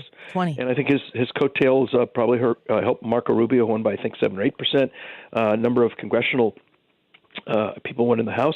I believe he won 55% of Miami-Dade County, which is a big Democrat, probably the biggest Democrat stronghold in Florida. So, he really is, he's our shining star at the moment, quite something. And we'll now have, I think, a very healthy debate about whether the GOP is better off with Donald J. Trump at the helm or Ron DeSantis at the helm. And that will be a very interesting debate that I'm sure we'll roar on for the next couple of years. Well, Deroy Murdock, with us right now, Fox News contributor, nationally syndicated columnist. You invoked the name Trump, so I will follow your lead on this. And you see how I put it all on you there, Deroy? There you go. Is Donald Trump still a strength, a strong muscle for the Republican Party? He's definitely a strong muscle. I mean, I think a lot of these races are still up in the air. Depending on where they land, we'll see what his win-loss ratio is. And if he ends up after this having a bunch of candidates who win, even though it looks like Bolduc didn't and some of these other people we hoped would win did not, there's still others who won and still may win. It may look like his ability to pick winners was more of a positive than a negative. But I do think a lot of people are just going to, a lot of people like me love what Trump did as president. We love what he will do as president. The big question mark is, can he win? And I think that's the question. I mean, if I had a magic wand, I'd put him in right now, certainly put him in 2024. But I think a lot of people who admire him, respect him, have tremendous affection for him, and are very grateful for all that he accomplished, just still wonder, given in part his personality, but even more so just the deep, almost anaphylactic shock level of allergy that the left has to him, that if he's on the ballot, people will just absolutely, totally go to the mattresses and give every last drop of blood to defeat him. Whereas a guy like DeSantis, they'll oppose him, but they might go home at 10 o'clock rather than stay at the office making phone calls and doing whatever political people do till 5 in the morning, because the feeling against Trump is just, as I say, it's really at the level of almost like a severe peanut allergy or something like that. And that is a well empathized point by so many people today who it's like, if it were up to me and I could put Trump in, easy decision. Let's go. Let's do it right now. Do it right now. But yeah. It is a difficult burden to bear because of that response that he invokes in so many people. Deroy, we appreciate your time today. Just a really bizarre 24 hours. Very strange. We will continue to dizzy around the whirlpool until we get a few more results. And hopefully not pass out from vertigo in the process. Yeah, or maybe that's preferable at this point. I don't even know. Deroy, I mean, that might be better than what we feel now. Deroy, thank you so much. We'll talk to you again next week. All right. Great, Andy. Thanks a lot. Bye-bye. You as well. Bye-bye. Another point, to marry two of the points, Brad, that Deroy just made with us about Donald Trump. And, the question is still where some of these races are going to fall out, because if some of these races go the way that Donald Trump picked, Donald Trump is certainly going to claim victory. Yeah. But let's talk also, like I said, marrying these 2 points. Mitch McConnell took his ball and went home because there were Trump candidates and they weren't Mitch McConnell candidates. Yeah, and I imagine those were the candidates that also said that I wasn't going to vote for Mitch McConnell as Senate Majority Leader. Well, and not even just people that are Senate candidates, just people who were not Mitch McConnell candidates, people who were Trump candidates. Mitch McConnell took his money ball and went home. And if that causes them to lose, is that really Trump's fault? That's not. And that brings up a great point, because you always say, I'm America first. I'm America first. I'm not Trump first. And if Mitch McConnell is going to take his money home and not support the candidates that win the primary, that's Mitch McConnell first. That's Mitch McConnell first, and that's not America and that first. is not America first, and that is not a Trump problem. No, that's a Mitch McConnell problem. That's a Mitch McConnell problem. And it is also, everybody listening at home, possible to have a Mitch McConnell problem and a Trump problem at the same time, and we got to figure it out. And it's less than ideal. It's not ideal. Clearly, if it were ideal, we would be celebrating today with clear conscience. However, I will remind you, 49 seats in the Senate right now held by the Republicans, 48 by the Democrats. Georgia is going to a runoff. Do we have that? Is it the Secretary of State Raffensperger in Georgia? I can get it. Let's get to it when we come back. Okay. Let's listen to what was just said in Georgia because there's some breaking news about that race. Raphael Warnock and Herschel Walker, neither one at this point have achieved the 50% plus one margin that they need to have in order to outright win, which means we'll hear from the Secretary of State. Whatever that means. If it means runoff, for sure, I think that they've made a decision. We'll have that for you when we come back. Let's listen to what's going on in Georgia. Ron Johnson from Wisconsin, the declared winner, who put them up to the 49 seats. So here we have Raphael Warnock / Herschel Walker in Georgia. That could still go the Republican way. Blake Masters, still very possible that Blake Masters pulls it off in Arizona. Only 66% results in Arizona, and the remaining votes seem to be favorable to the Republicans. Adam Laxalt in Nevada, looking pretty solid right now. I'd rather be Adam Laxalt in that race than Cortez Masto. Is that her name? There's still a very, very good possibility that the Republicans take the majority in the Senate. And if we walk away with the majority in the House and the majority in the Senate, folks, it was still a good day. We'll be right back.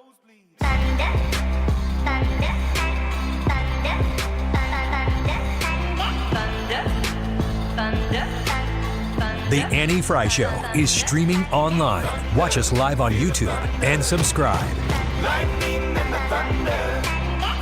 If you own a house in St. Louis and you want to sell it as is without any inspections or need to make any repairs, call Chris Buys Homes St. Louis at 314-782-8000 or at chrisbuyshomesaintlouis.com and get your cash offer without any obligation, commissions, banks, or headaches. Chris buys vacant houses, inherited houses, fixer-uppers, beautiful houses, even the tenant won't pay their rent apartment. Google Chris Buys Homes in St. Louis.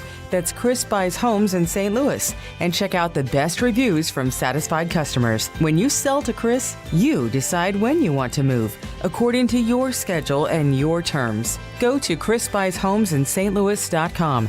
Google Chris Buys Homes in St. Louis or call 314-782-8000. That's 314-782-8000. And get the offer you have been waiting for. Chris Buys Homes in St. Chris Buys Homes in St. or call 314-782-8000. Man, what a beautiful day it is in St. Louis today. We don't get a whole lot of these in November, so grab a bottle of Andrea's sauce and make it a grilling night. If you have one in your pantry or in your refrigerator already, then you're set. If not, then go to Schnucks or go to Deerberg's or go to Straub's, one of the boutique stores around St. Louis. I see it more and more, and maybe it's just that I'm noticing it more, but Andrea's is available to you. It is a brush-on steak sauce. It is fantastic on any meat, so obviously take these nights to grill and enjoy while we still have them. But of course, once the weather gets cold, you can use it inside too to baste or to brush onto a pork tenderloin, for instance, and put in the oven. You can use it in stews. You can also grab their salad dressing, which is equally fantastic, very different. It's more of a vinaigrette, but two very unique tastes, and they both come from right here in St. Louis. You can pick up both of those sauces at Andreas.com.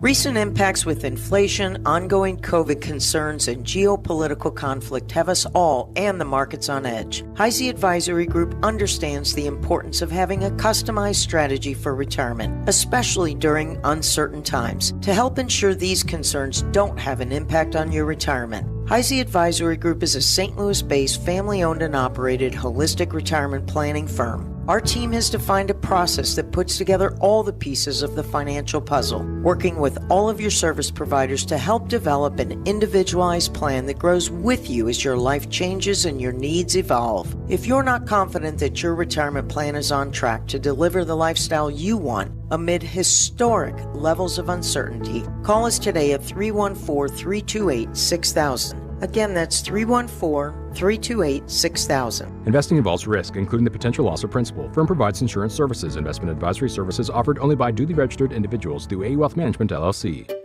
Finding great candidates to hire can be like, well, trying to find a needle in a haystack. Sure, you can post your job to some job board, but then all you can do is hope the right person comes along, which is why you should try ZipRecruiter for free at ZipRecruiter.com/radio.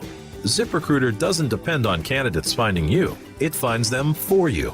Its powerful technology identifies people with the right experience and actively invites them to apply to your job. You get qualified candidates fast. So while other companies might deliver a lot of hay, ZipRecruiter finds you what you're looking for. The needle in the haystack. See why 4 out of 5 employers who post a job on ZipRecruiter get a quality candidate within the first day. ZipRecruiter, the smartest way to hire. And right now, you can try ZipRecruiter for free. That's right, free at ZipRecruiter.com/radio. That's ZipRecruiter.com/radio. ZipRecruiter.com/radio. What's the best product I bought this year?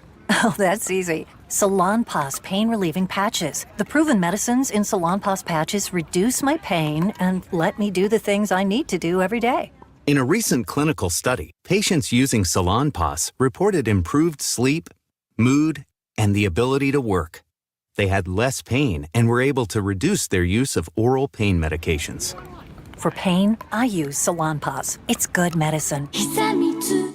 Hi, this is Joe Cordell with the law firm Cordell & Cordell. When the prospect of divorce becomes a reality, you need a partner that you can count on. If you're a man in this situation, consider contacting Cordell & Cordell. We've helped men navigate complex legal matters for 30 years. Contact Cordell & Cordell to schedule an appointment with one of our firm's St. Louis area attorneys. 600 Kelwood Parkway, Suite 310, Town and Country, Missouri, 63017. Online at CordellCordell.com. The choice of a lawyer is an important decision and should not be based solely upon advertisements. I'm back to doing what I love and more, thanks to the Good Feet store.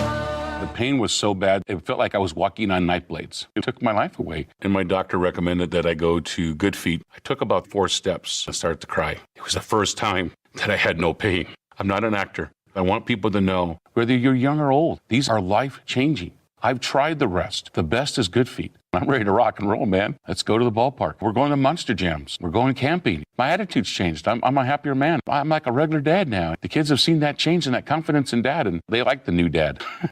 Call 314-317-9494 or visit one of our 2 locations on Olive, Catty Corner from TGI Fridays, or in Shiloh, Illinois, across from Deerbergs. Thanks to the Good Feet store. Individual results may vary. Consult your physician for medical conditions. Visit the website goodfeetstlewis.com. Come in and try the Good Feet feeling today. Comfort, energy, performance, and pain relief at the Good Feet store. St. Louis's home for conservative talk. The Mark Reardon Show. On the Wednesday Mark Reardon Show, Newsweek opinion editor Josh Hammer will help us break down the winners and the losers from Tuesday's midterm elections. Weekdays from 3 to 6 on 97.1 FM Talk.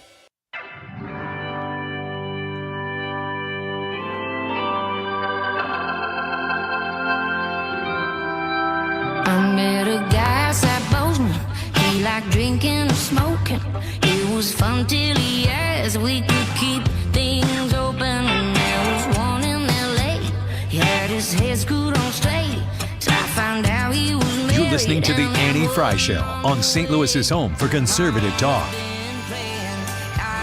Follow Annie on Twitter at Annie Frey Show. It's finally got me thinking I should try Jesus. Welcome back to the Annie Frey Show. It's the day after the election, and y'all are feeling the type of way. And I'm here to tell you it's not that bad.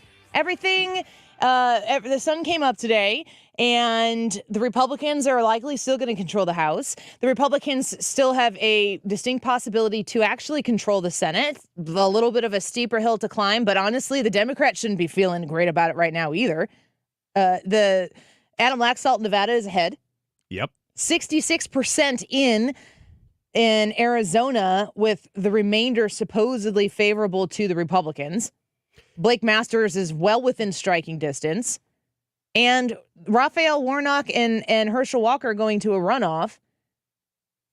There's still a very good possibility that the Republicans could win 3 seats. Yeah. Over the span of even this show, my perspective on this has been changing because it's all about expectations. What did you go into last night thinking was going to happen versus what happened?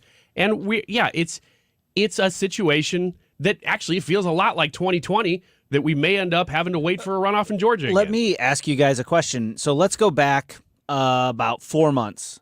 Let's go back. Let's go back to June. If I'd have told you in June, hey, after the midterms, the Republicans are going to come out. They'll have a slim majority in the House, and they'll pick up possibly one in the Senate. Especially in June, right after Roe v. Wade was overturned. It's an excellent point. Would you take it? This is perspective. It is. And the last 2-3 weeks, people started to panic. And I said this on the air all the time. And this is something that was said to me by a campaign staffer from a campaign that I'm close to that is congressional. So they have been around the block. They said everything that happens before an election in the week to 2 weeks leading up is silly season.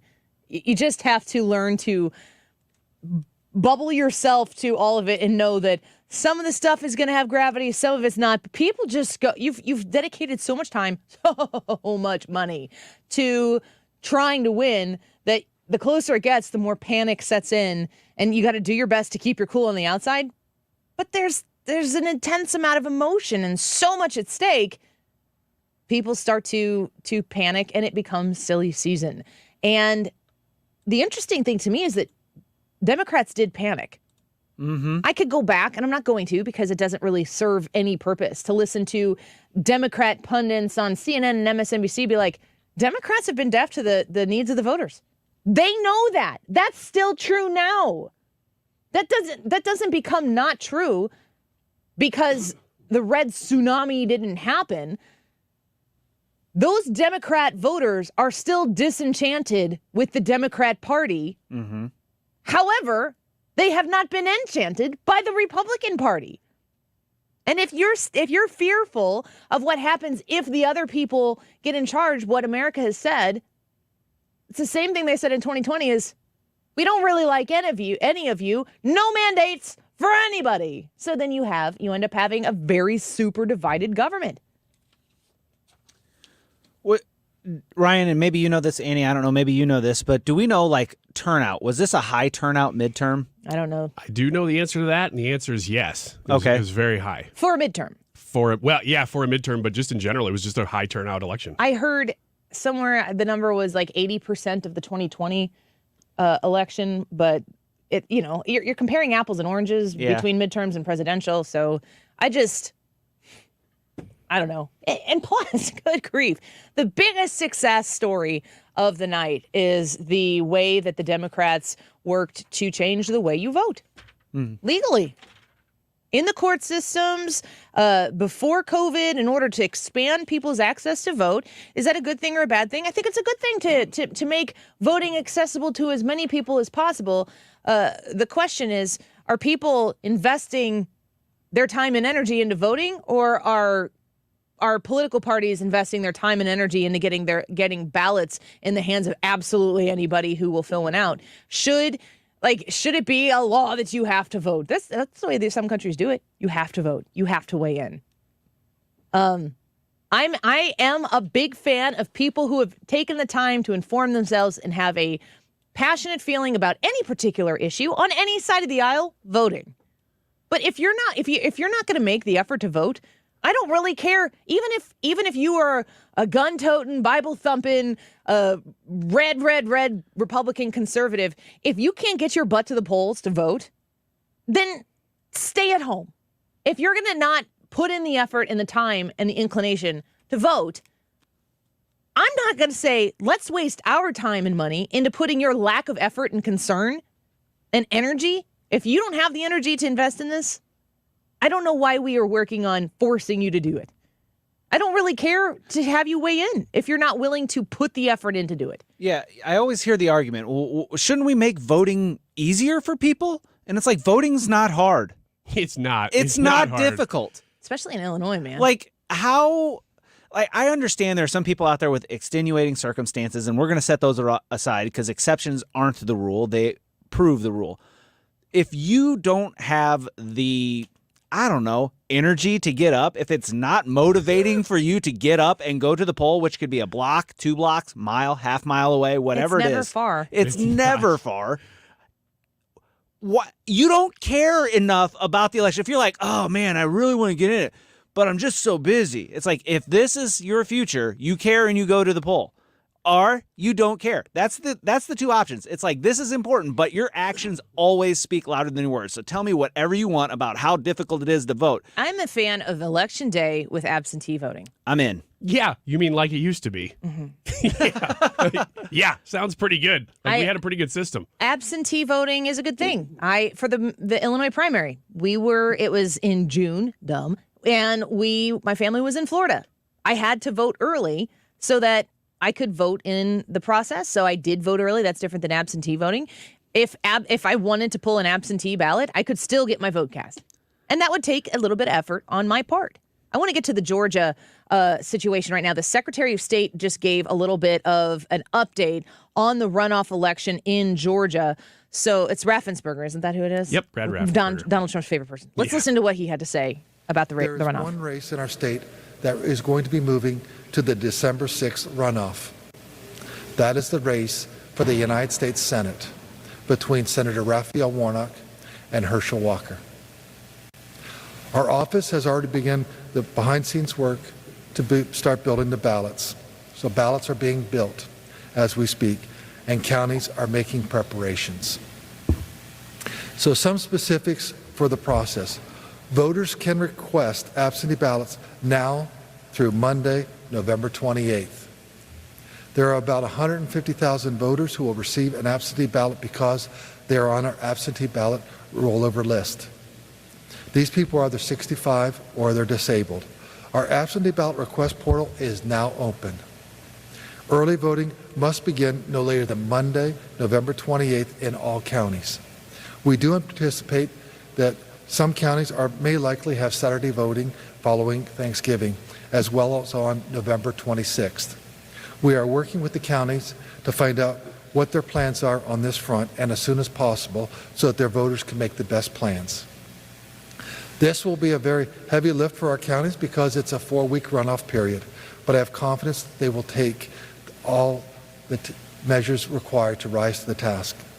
While we are working and preparing for the runoff, we all have our obligation to close out the November 8th election. He sounds Counties must certify by Tuesday, November 15th by 5 p.m. Then we move to the risk limiting audit. We will, quote, roll the dice, so to speak, on Wednesday, November 16th. Then the audit must be complete by November 22nd. And the state must certify by Friday the 25th. That's the day after Thanksgiving. It's a lot of work, but that's how the machinery of our democratic republic works. We welcome it because we know at the end of the day, everyone wants to know that we have honest and fair elections, and we do. I ask the voters to come out and vote one last time. We have no control over how many campaign ads our voters are going to see over the next 30 days, but we'll make sure that we have honest and fair elections. I want to thank the voters. I want to thank you for your strong participation. I want to thank you for just being so friendly. Oh, God, get this out of here. Make it stop. Make it stop. That's the battlefield of love right there. That's the battlefield of love. I want to hear it. I want to live on the battlefield of love, Andy. You and Raffensperger can go have your moment here after the next break. Please. The first probably 5 or 10 minutes of his speech was that stuff. I just want to thank everybody for coming out. You had did historically. You're funny. You like scrolling through trying to find the my gosh. We passed it. Thank you. Good call. You can hear why he won his race, though. He's inspiring. I don't know. That stare, that look, that stare. I don't know the words. It's witchcraft, though. It's very bizarre how I can all of a sudden make Ryan really uncomfortable. Just by looking at me. Which is bizarre because there are other times where I'm shocked that you're not uncomfortable. Mm-hmm. Yeah. Like, I'm for a instance, weird dude. Last night. What part of last night in particular do you think I should have been uncomfortable with? Let's take a quick break, and when we come back, we'll get Hannah in here, and we will talk about last night. Let's do it. A total of 7.5 hours of live broadcast. And folks, what we do here, I know, I get it. Commercial breaks. It's not like your favorite part of the show, I hope, on a regular basis. We hope that it is your favorite part. But listen, those 3 minutes, that's when we get to use the restroom or take a sip of water. We did not have breaks last night. We were on YouTube for 7.5 minutes, and here's the other thing: hours. It's been I didn't sleep. We're still going. That's how long it was. 7.5 hours. And the thing of it is, folks, we are not television. We don't do television production. We don't do television production. That's true. But last night we did. Mm-hmm. And I mean, here's what I want from you folks. Get on the Annie Frey YouTube live chat right now and give us a review of Ryan Wiggins' performance in the election coverage, and I will read some of your comments when we come back. And if you didn't see it last night, real quick, start watching it tonight at 6 and just go all the way through 1:30 and relive it. Yeah. And then you can vote on and this then you'll issue. let us know. We'll be right back. This is The Annie Frey Show. Interact with Annie on Facebook. The Annie Frey Show. Congress has authorized trillions in new spending, along with doubling the size of the IRS agency in just the last few months. Do you think that is by accident? No, it is with a purpose: to go after small businesses, employees, and individuals who have not filed or paid their taxes. If this is you, don't panic, just call. Hi, this is Lance Drury with the Lance Drury Law Firm in St. Louis. Interest and penalties on your tax bill won't stop until you take control. Call me, Lance Drury. I'll tell you in advance an affordable fee, which includes costs and expenses, that works for your business and family. Your first visit to the Lance Drury Law Firm is free and confidential, so you have nothing to lose. Call me today. Remember, if you have IRS issues, you have legal issues. You need an attorney. You need us, the Lance Drury Law Firm. Call me, Lance Drury, at 314-260-6120. Or go to Lance, DRURYlaw.com. The choice of a lawyer is an important decision and should not be based solely upon advertisements. So the Retirement Advisory Group, Thomas Helbig, Bob Kershaw, these are the guys who are going to walk you through making you exhale when it comes to thinking about your retirement. This is the whole goal, right? Isn't the idea of retirement in and of itself supposed to be a... that's what I think of, like way decades down the line, when maybe I too will get to retire. You might be a little bit closer than I am, though. If you're 55 or older, you need to make sure that you know the tips and tricks that are available to you so that you can retire on your own terms and understand the full expectation of what's going to happen after the fact. How much have you sacrificed? How much have you saved? Is it going to be there to give you the lifestyle in retirement that you want? You got a team waiting for your phone call to get you to that point, that anxiety-free retirement plan. 314, let me get you the number here in just a second. You can go to retirementkey.com if you want to make an appointment. You can call 314-993-9494. That's 314-993-9494. Call my friends at the Retirement Advisory Group and get that worry-free retirement going right away. Retirementkey.com. 97.1 FM Talk is embracing the spirit of giving to support the Tree of Hope at SSM Health Cardinal Glennon Children's Hospital. And we need your help. Funds raised help the hospital offer programs not covered by insurance, but so necessary to a child's recovery.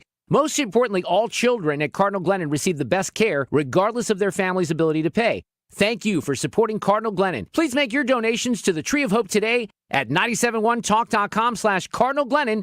or text the word HOPE to 20357. Some things happen slowly, and maybe you don't notice right away that you're slowing down, that you don't recover as quickly from injuries or sore muscles, and you kind of wonder why, but you just go on with your life. Victory Men's Health was set up with you in mind. They have medical doctors who've been working in the area of men's health specifically for 30 years. If you've got low T, if you've got ED, if you're dealing with any of those issues, don't suffer in silence. You can thank me later. Book your appointment at victorymenshealth.com. What's your favorite four-letter word? Chances are you've said it more than a few times dealing with this crazy world we live in. But at Compass Retirement Solutions, our four-letter word of choice is hope.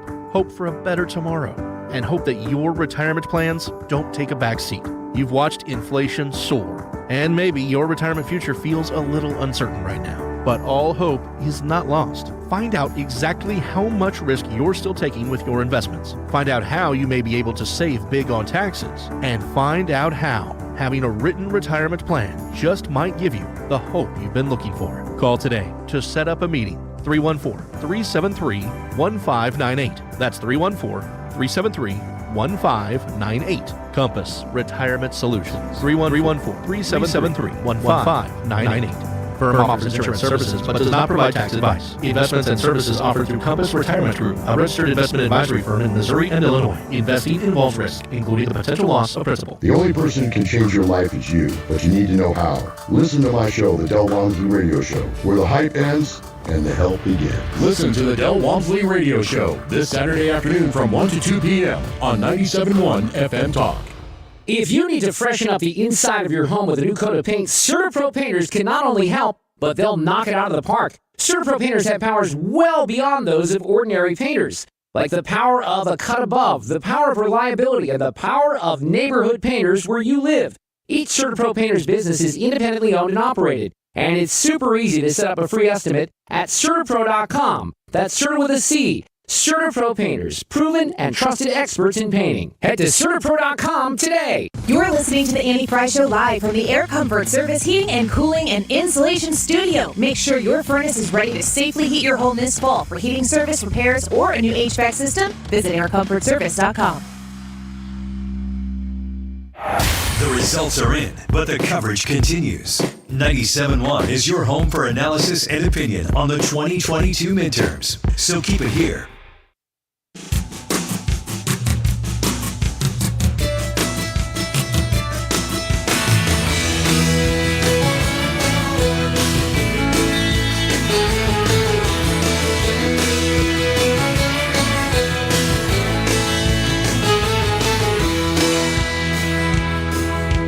This is the Annie Frey Show. Interact with Annie on Facebook. The Annie Frey Show.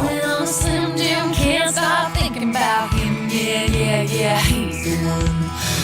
Yeah, he's the one. Welcome back to the Annie Frey Show. Gosh, so you guys kind of fell off one by one, but you hung in there. So Hannah was literally asleep with her eyes open in the chair, and someone said Hannah, and she's like, oh, wait, where? There's people here. Yeah, last night we covered the election results as they came in. We were covering results for you, but it's more of a watch party. It's more of a let's do this together than tune into our fine, refined presentation of the election results. Well, I will say this, though. No, I said what I said. In past watch parties, we would be watching a debate or watching coverage of something. This time, we didn't really do that. We were on the whole time. We did have Fox News up on the big screen in my basement, but we couldn't hear it. And yeah, if you were watching us, you couldn't hear it. I did mention at one point, like, I don't know what any of them are saying about any of this. Mm-mm. We only know what we were saying. I'm sorry. We created an environment. We will have to live with it. So the way the results are sitting right now, the Senate, 48 Democrats, 49 Republicans. There are 3 seats in the Senate that have not been determined. Those seats are Nevada, Georgia, and Arizona. The Alaska race hasn't been called. We don't know who the Republican is. We just know that it will be a Republican. It'll be a Republican. Yeah, we don't know whether it's Kelly Chewbacca, which I love that name, or Lisa Murkowski. It's pretty close, but right now Chewbacca's winning. So in the 49 Republicans in the Senate, there's not an E in that, and it's pronounced Chewbacca. Chewbacca. I was gonna say, Chewbacca. It's close. It's an I. Do you So have your news hat there are on? 49 Republicans that are called for the Senate right now. That includes the Alaska seat. Right. We just don't know. We don't know who will be the person in that seat. And I got to say, if you were saying that Chewbacca is Kelly, we'll just call it Kelly, is the Trump candidate, Chewy would be unseating Lisa Murkowski. Yes, which it would be a shift rightward even within Republicans. That's a really big deal. It is. So Yeah. let's look at that as a win in the event. So the Alaska seat will be Republican. If it's Lisa Murkowski, that's better than a Democrat. Yep. It is better than a Democrat. Mitt Romney is better than a Democrat. Just barely. No, it is better than. I mean, if you look at Mitt Romney's record, who is Mitt Romney the political celebrity, and who is Mitt Romney the vote? He votes Republican. For the most part. They're the big issues that matter. Should we criticize him for that? Yes, we should, but it's Utah that gets to decide whether or not he gets to stay, and he's still there. So, I remember Susan Collins the last time. Man, were polls wrong with her last time. She's going to lose. She won by like 8 points or something huge. And Susan Collins is a purple senator who is a Republican caucus, and I'll take it because the alternative is a Democrat, at least at this point in time. Now, in Alaska, the alternative to Lisa Murkowski is a more conservative Republican, and because they vote weird, that might be what we get. The other seats that are left available here, Laxalt in Nevada. Laxalt is the Republican candidate. It would be unseating Cortez Masto, and he's up 2.69 points and has been up since, I think, about 2:30 in the morning. I was watching when it happened. It was exciting. Mm-hmm. Yeah, that happened right about midnight when we were I was shutting down. No. Well, votes started to come in. Not all of them. But he was not leading. He wasn't leading. No, right. she was leading double digits out the gate. It was well past when I shut down, because I stayed up, folks. We shut down the live stream at 1:30, and I mostly we had 80 people still watching at 1:30. And Wow. I shut it down so people could go to bed, because I'm pretty sure they were staying up to hang out with me, and I was like, you need to go to bed. And then I was sitting there and I was so tired in that chair. I put the recliner up and I turned up Fox News and I watched some YouTube coverage. I watched Charlie Kirk and Jack Posobiec, who are broadcasting right now, don't change. And I was listening to what they were saying as well about what was going on in Arizona. And I think, I was watching them talk about the details as they came in, and then all of a sudden Nevada started to change. And the moment that I messaged the group chat. Mm-hmm. Yeah. What time was that? That was like 2 a.m. That was when. I was awake for that. Yeah, I saw that. I was still awake late too. No, news is getting better. 2:44 a.m. Yes. Yeah, 2:44. I did not see that until this. It's okay. So we covered these results as they came in, and it was probably pretty obvious, but however obvious it was, even more so, we were flying by the seat of our pants. Yeah, we were. Whatever, you're like, wow, this is really raw and accessible. I mean, way more than you even know. Although you guys, especially Brad and Annie, you and I showed up day of, Hannah, but you two did a lot of prep work ahead of time to even make it look that good. So good job on You that. came up. You came to my house the night before. Would you show up at like 8? 8, yeah. And you were 7:30, there 8 o'clock, till something. 1? 1:30, something like that. That's a lot of setup. But we had a lot of setup to do. Yeah. I mean, we relocated all of the furniture in my basement. Got a lot of tear down to do still, too. Tear down will happen Let's fast. do it again tonight. No. You know where the basement is. You guys were all in my house yesterday while I was at Office Depot buying a whiteboard that didn't work. How does a whiteboard not work? That's so amazing. mad about that. That was ridiculous. Hannah's whole responsibility was to be whiteboard lady. Mm-hmm. The whiteboard did not function. Mm-hmm. I blame Hannah. My favorite part was when I set the eraser down on the little ledge and it just fell down. I was down. like, you're kidding. So I want to get your reactions to the coverage last night. If you were there and you joined us, thank you to everybody who did. We had over 400 people watching with us. That's great. Super cool. And it's funny. I was talking to our boss about this, and he was wondering when was our peak? When did it start to drop off? It started to drop off after the Illinois results looked like they were going to suck. Mm-hmm. So that makes kind of it wasn't sense. a quick drop off, but it peaked before that. I mean, it was growing and growing and growing, and I mean, it really got to be. It was around 8 o'clock where we were up at our peak, and it stayed steady. But the idea of, this is not really the party that we thought it was going to be. We still had a ton of fun, and we were still interested. And there are a lot of good things that happened last night.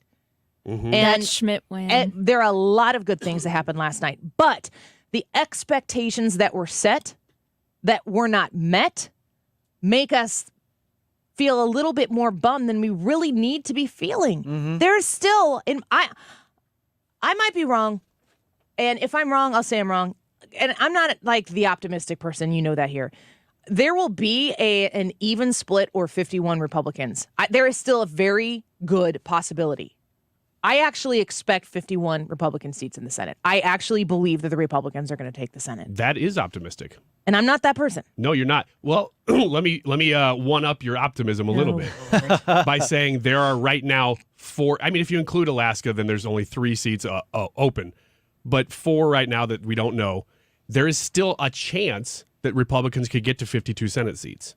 That's a possibility. That doesn't mean it's going to happen. Because there are 3 seats left: Arizona, Nevada, Herschel Walker, and Georgia. Yeah.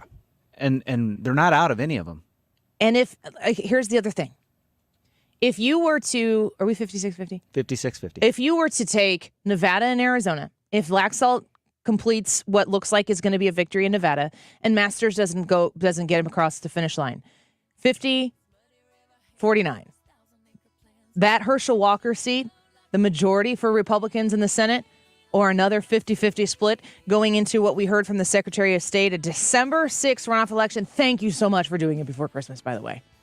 Can the Republican Party get their act together and coalesce around Herschel Walker for the sake of the country? I will be watching to see which candidate is willing to do that. Let's take a quick break. Morning Frey Show, around the corner.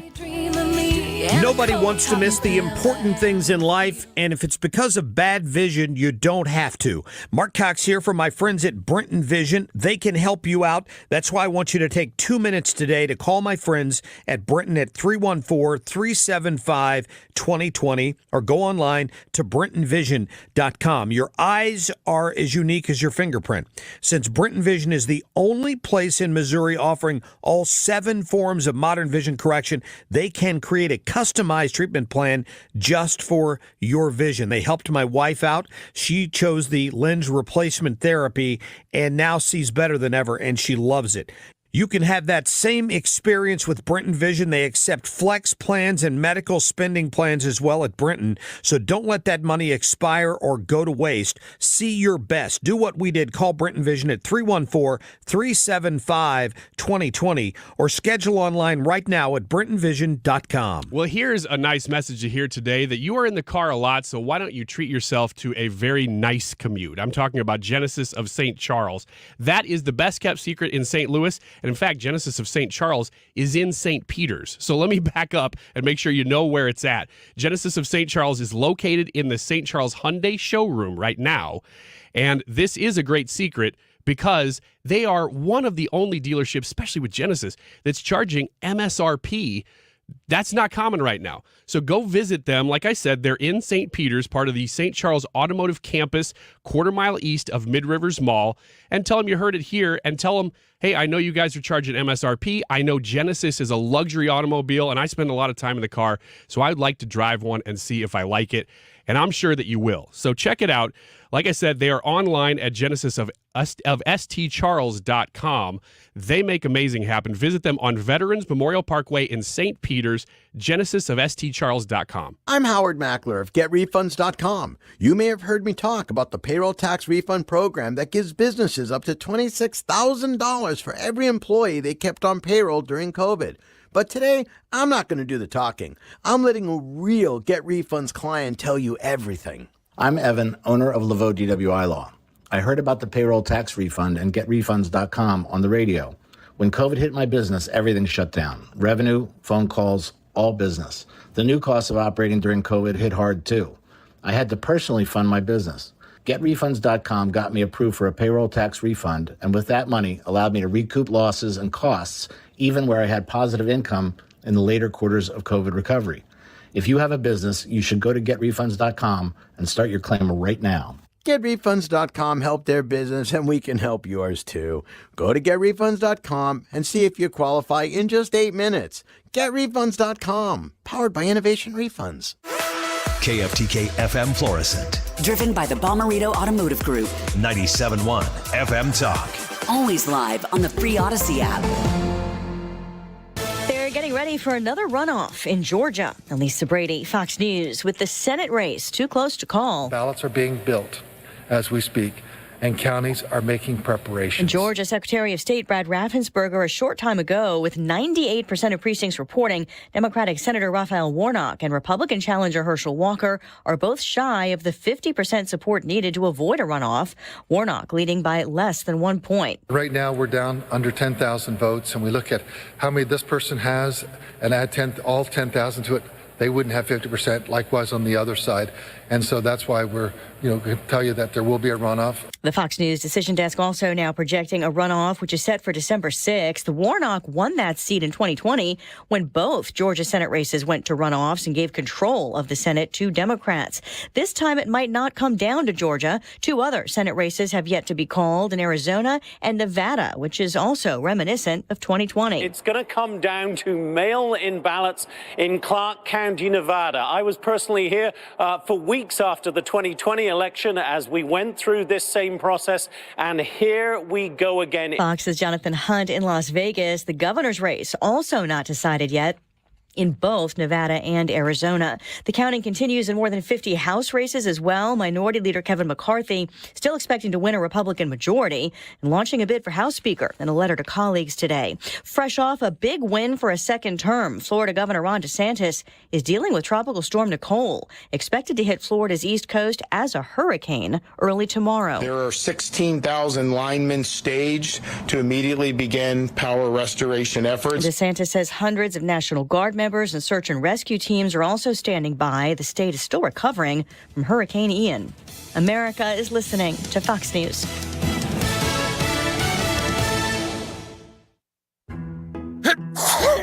When cold symptoms keep you up, try Vicks NyQuil Severe for max strength nighttime relief. Just 1 dose of Vicks NyQuil Severe starts to relieve 9 of your worst cold and flu symptoms to help take you from 9 to none. Get some rest and feel better with Vicks NyQuil Severe. The nighttime sniffling, sneezing, coughing, aching, sore throat, stuffy nose, fever, best sleep with a cold. Medicine. Use as directed. It's a new day because COVID vaccines just got a big update. So all the big stuff coming up this fall? Well, now you can say, you bet I'll be there. Because updated COVID vaccines protect against both the original COVID virus and Omicron. And everyone 5 and older can get one. So this is a moment we've all been waiting for. Find updated COVID vaccines at vaccines.gov. We can do this. Paid for by the U.S. Department of Health and Human Services. Air Comfort Service, Heating and Cooling. Weather. The official 97.1 FM Talk Weather Center forecast, partly sunny, warm afternoon. High today 79. Clear to partly cloudy. It'll be mild this evening. Low tonight at 59. Sunny, breezy, warm day tomorrow. The high at 77. And then breezy, some clouds and sunshine on Friday. Colder weather moves in on Friday afternoon. The high 48. I'm Steve Williams for 97.1 FM Talk. Hi. This is Brian with Velocity Home Buyers, and I buy houses cash. If you own a house and want to sell it fast at a fair price, call me at 314-782-3333. I can pay cash and close in as little as 7 days. I buy houses in any condition and any price range in the St. Louis area. I'm a private real estate investor who buys several houses a month, and I want to buy more. I buy inherited houses, divorce houses, behind in payment houses. I even buy my tenant won't pay me the rent houses. Do you own a house that needs updating, but you don't have the time or money for it? Great, because I love buying outdated houses. I buy vacant houses, job relocation houses, and foreclosure houses.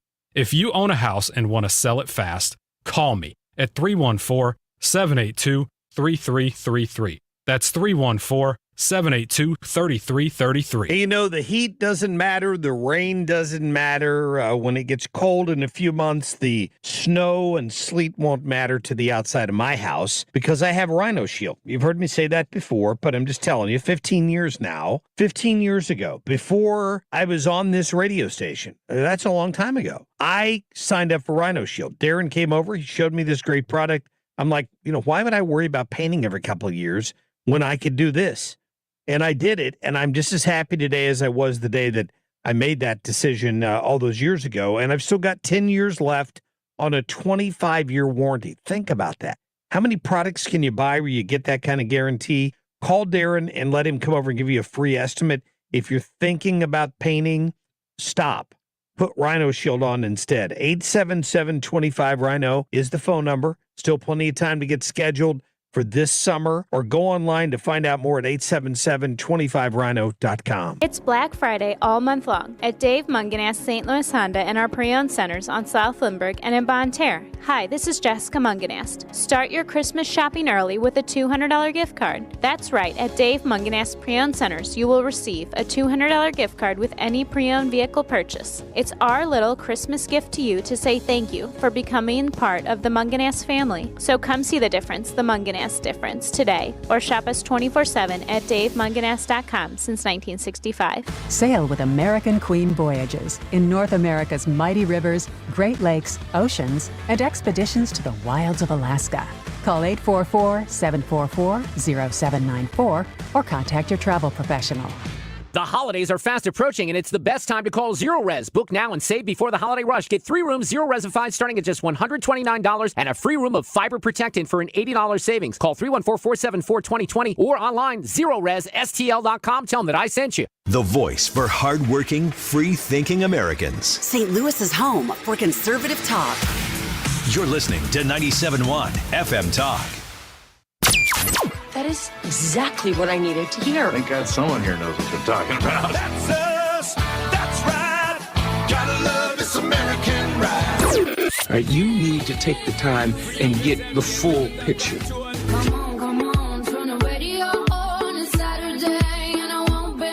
Don't get me wrong. I love the ladies. I mean, they rev my engine, but they don't belong in the newsroom.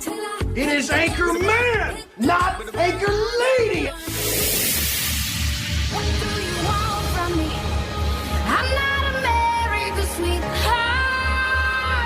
Goodness sake, kid. Keep your voice down. Your father's listening to the radio. I'm not America's sweetheart. This is the Annie Frey Show. We fight the woke in the legislature. We fight the woke in the schools. We fight the woke in the corporations. We will never, ever surrender to the woke mob.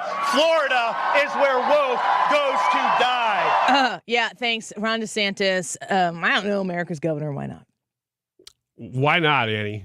I think that last night you could say that he solidified that title for sure. I don't really want to have the Trump conversation. Then let's not. Should we pass on it? We are going to have the Trump conversation every day, 50 times in the next month. So let's just hold. That's what everybody's thinking right now. Let's wait till we know the balance of the U.S. House and Senate. What if Trump doesn't want to wait? Ooh, that's a good question. Let's talk about Trump.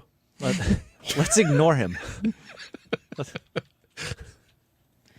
What's he going to do? Is he still going to come out and give his speech next week before the Georgia runoffs? I have clearly laid out the plan of what he should do multiple times on this show. I know what that plan is. It's that he's going to come out and he's going to all of a sudden turn and it's Ron DeSantis. He's going to take off the wig or something like that, right? He's Pretty going close. to endorse Ron DeSantis. Pretty close. It's not going to happen.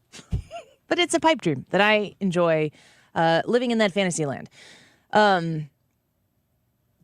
We've been discussing the results of yesterday's vote, of course, and I feel as though the mood that you woke up this morning having.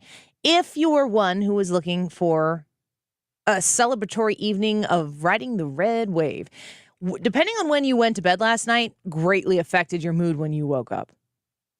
Do you remember in 2020 when you woke up the next morning and remembered that Trump lost? Mm-hmm. Do you remember in 2016 when you woke up the next morning and remembered Trump won? Yes, I do. Do you remember when you woke up and realized that Obama won re-election? He wasn't supposed to win that re-election. I remember that also.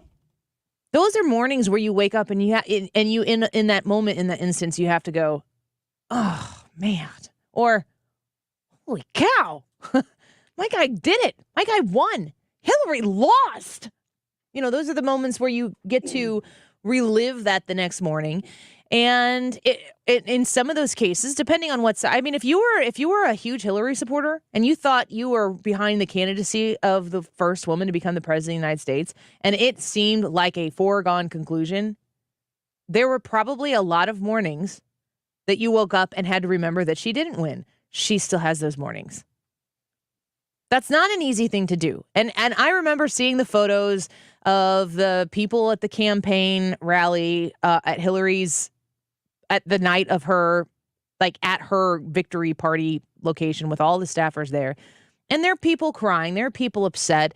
And it's very sad. And a lot of people will look at that and talk about how glorious it is to see that.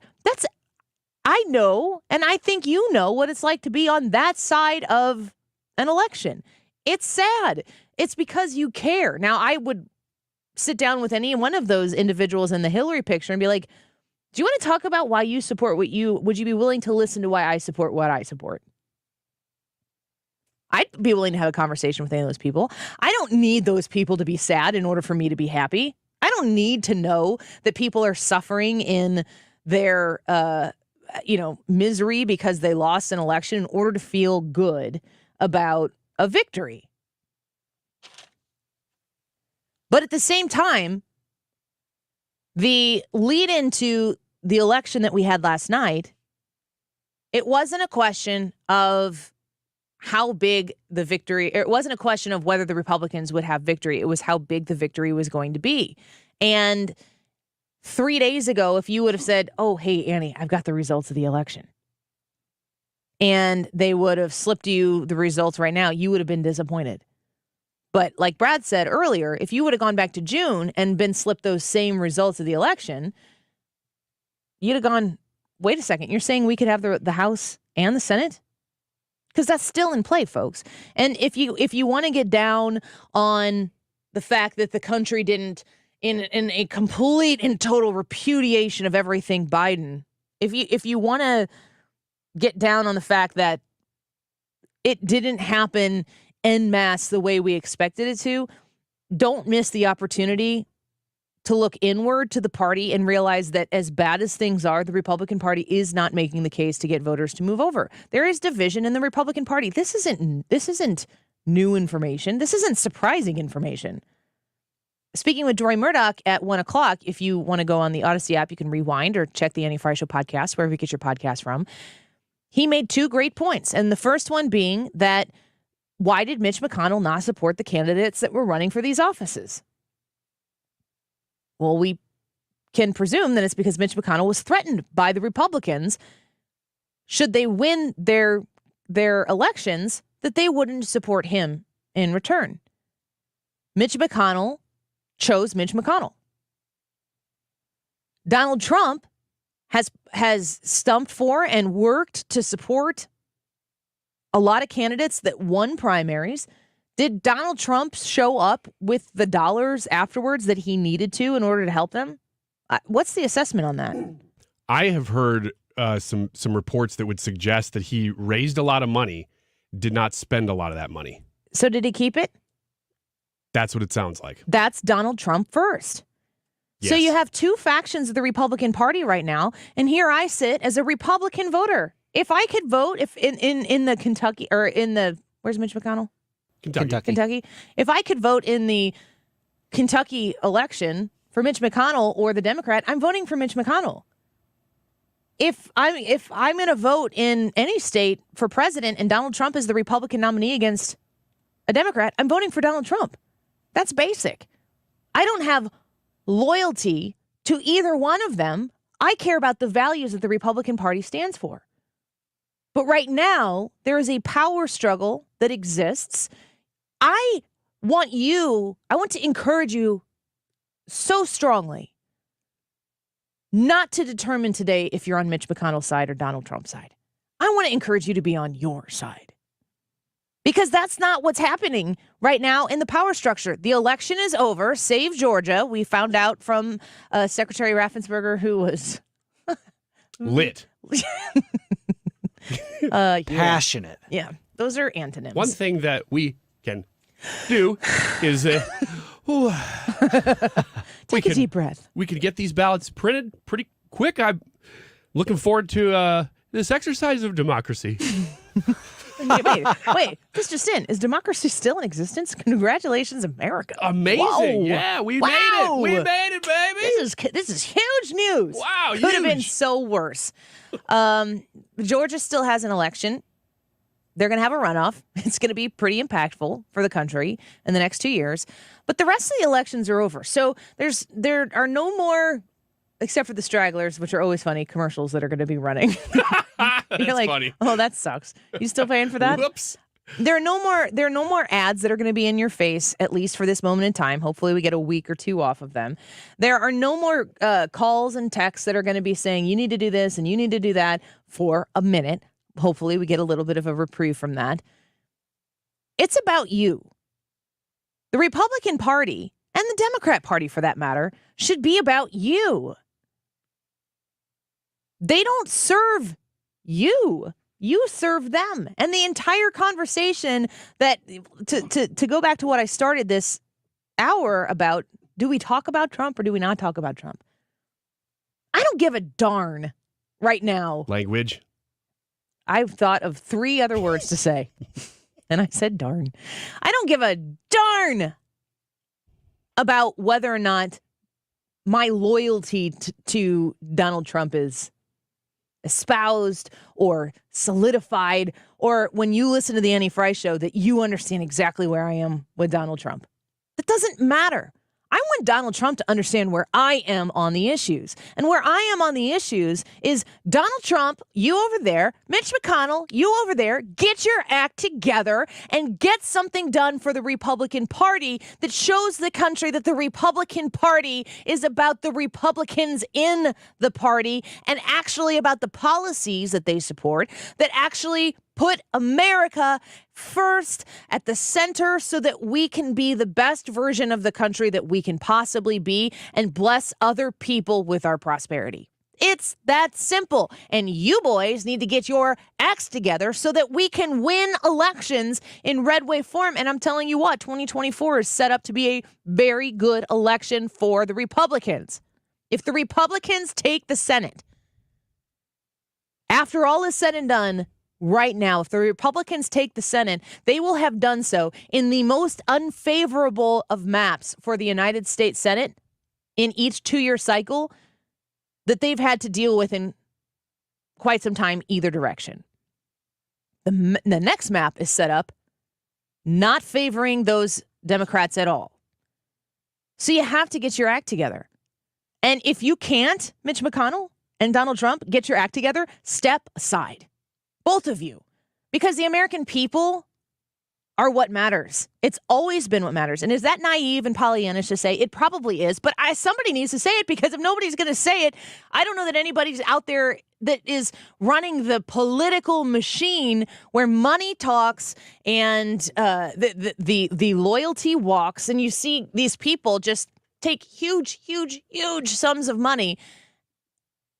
And it's used to influence not what's best for the Republican winning. Mitch McConnell would rather lose elections and still be in charge of whatever version of Republican Party is in office than win elections and potentially lose that power. Forget that. I'm not Mitch McConnell first, and I'm not Donald Trump first, and I'm not Ron DeSantis first. I'm America first. It's about time that they did an about face. And while they're doing the so-called autopsy, if you haven't heard that word be used 100 times, on this election and the Republican Party's involvement in it, I hope that they understand that it is important to win elections. The abortion issue, which came up with the callers earlier, you cannot protect life with legislation if you don't win elections. And I say that as I'm personally an incredibly pro-life person. I don't really have any parsing of my pro-lifeness. I also don't know that Mitch McConnell and Donald Trump are going to be able to mend that.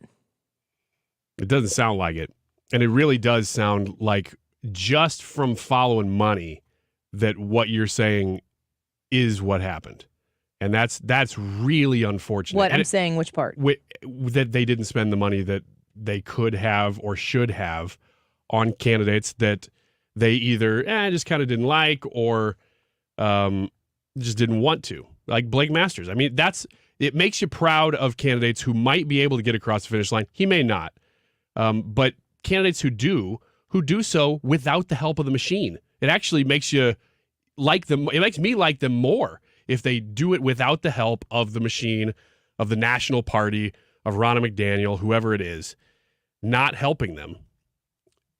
And we'll see. I mean, there's still these seats we keep talking about that we don't know, but it would be pretty amazing still if they're able to pull it off. Pie Hat Matt on YouTube says, I don't think there will even be a Republican president as long as Trump is alive. That is a bold statement. That is a sad statement. Is it a true statement? I hope not. I can't imagine that there are people that would just not vote for Republicans because Donald Trump is alive. I think there were people who didn't vote for Republicans in this election because Donald Trump is still relevant. Yeah. But yeah, once he's irrelevant, what does it even matter? Let's take a quick break. Morning Frey Show right around the corner. Our YouTube live chat poll. Let's discuss this when we come back. Which political party's health is stronger? Republicans or Democrats? An important question to ponder right now while you were trying to determine if yesterday was a good day or a bad day. We'll be back in a minute. The Annie Frey Show is streaming online. Watch us live on YouTube and subscribe.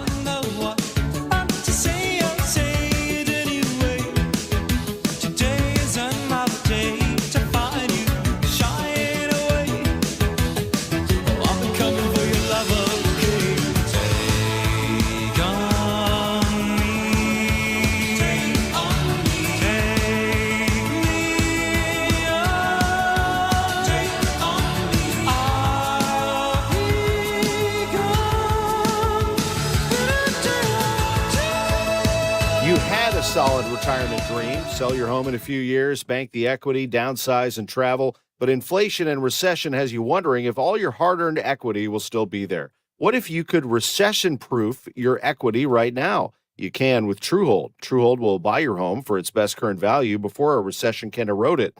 You get to bank all the cash now and live in your home for as long as you want, and Truehold covers all property taxes, insurance, repairs, and maintenance. And since Truehold pays your home's current value in cash now, it's yours to do whatever you like. Don't wait for inflation, recession, and interest rates to erode your home's value. Visit Truehold.com and discover how much Truehold will buy your home for today based on its best current value, not what's coming. Call 1-855-300-9993 or visit Truehold.com. The smarter, faster way to cash out on your home's value without having to move. That's Truehold.com. RoadmapTech.com. Go to RoadmapTech.com and learn about Roadmap Technologies. If you have hidden IT costs, I guess you probably wouldn't know. You need to have experts that are going to look at your IT plan, and Roadmap Technologies can do that. And they can make sure that you're not investing in things that you don't need to spend money on.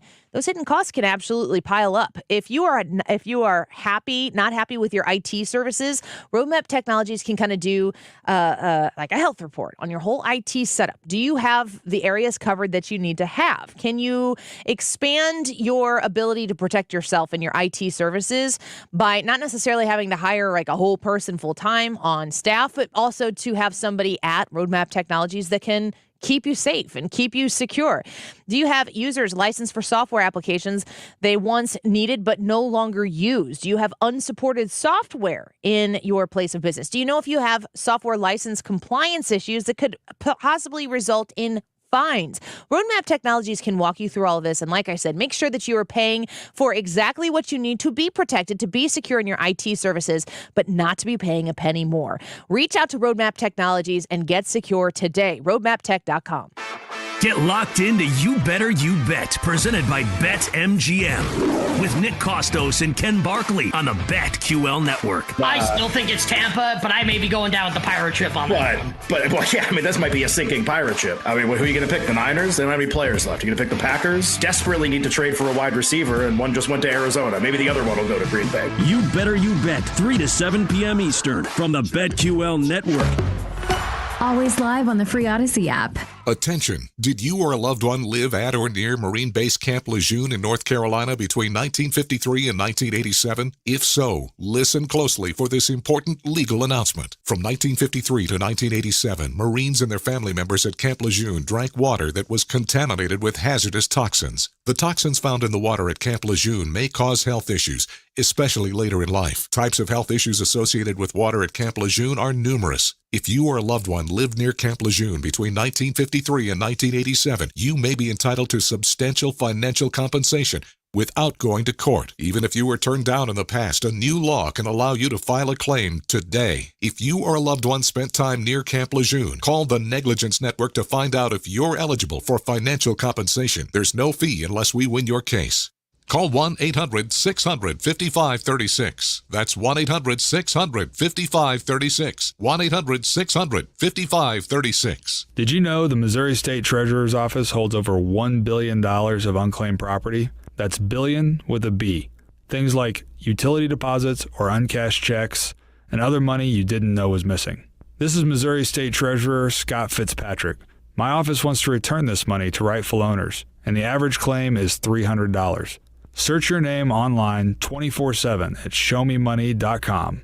Claiming your money is always free, so search today at showmemoney.com. You can support our local first responders by getting an ATF raffle ticket. Go to 971talk.com/Cox to help Responder Rescue and maybe win some great alcohol, tobacco, firearms, and food prizes. That's 971talk.com/Cox.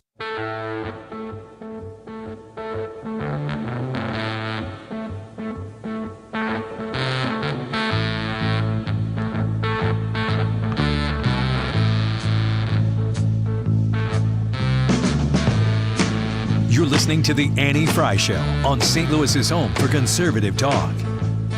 Find the podcast, on-demand audio, and more at 971talk.com/Annie.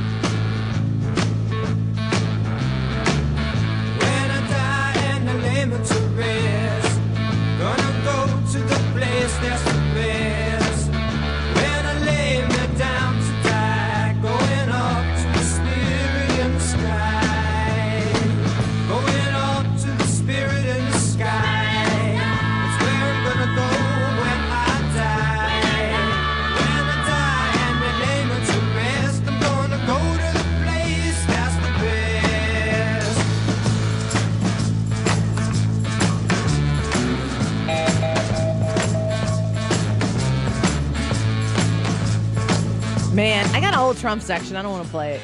I was just sitting here looking at it going, I don't know. Does it sound from post-election? I don't know. Yes? I think some of it. No, it's pre-election stuff because he's talking about whether or not he would get credit for the results. Oh, of course. Do you know when this was pulled? No. No. Okay. I'm not playing it.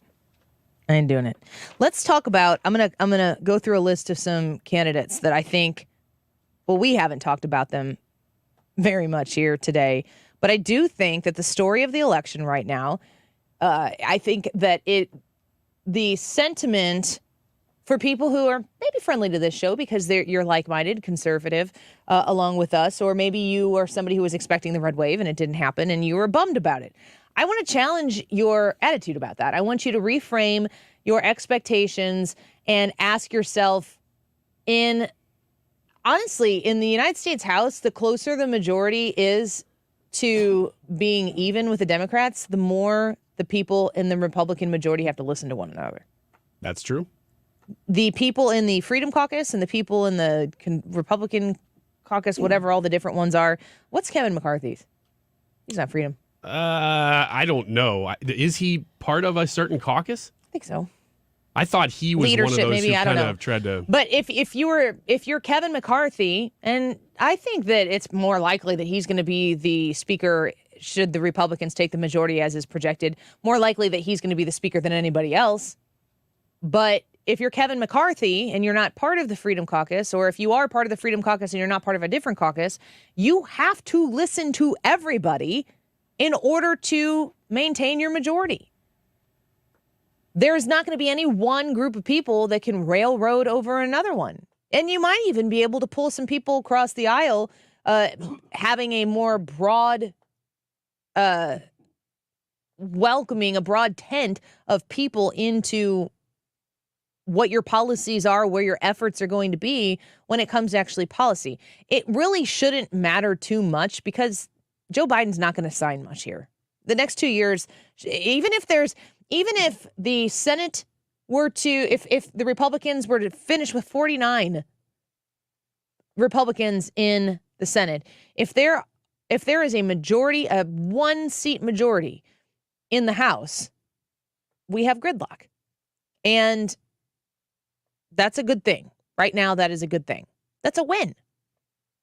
It's not the win that we were told. It's not the win that polls suggested we were going to have. But I digress on the polls. I won't go too far into the polls because you all know how I feel about them anyway. Right now, the New York Times says 206 Republicans, 176 Democrats. You need 218 for a majority. So there are 24 seats left. No, excuse me.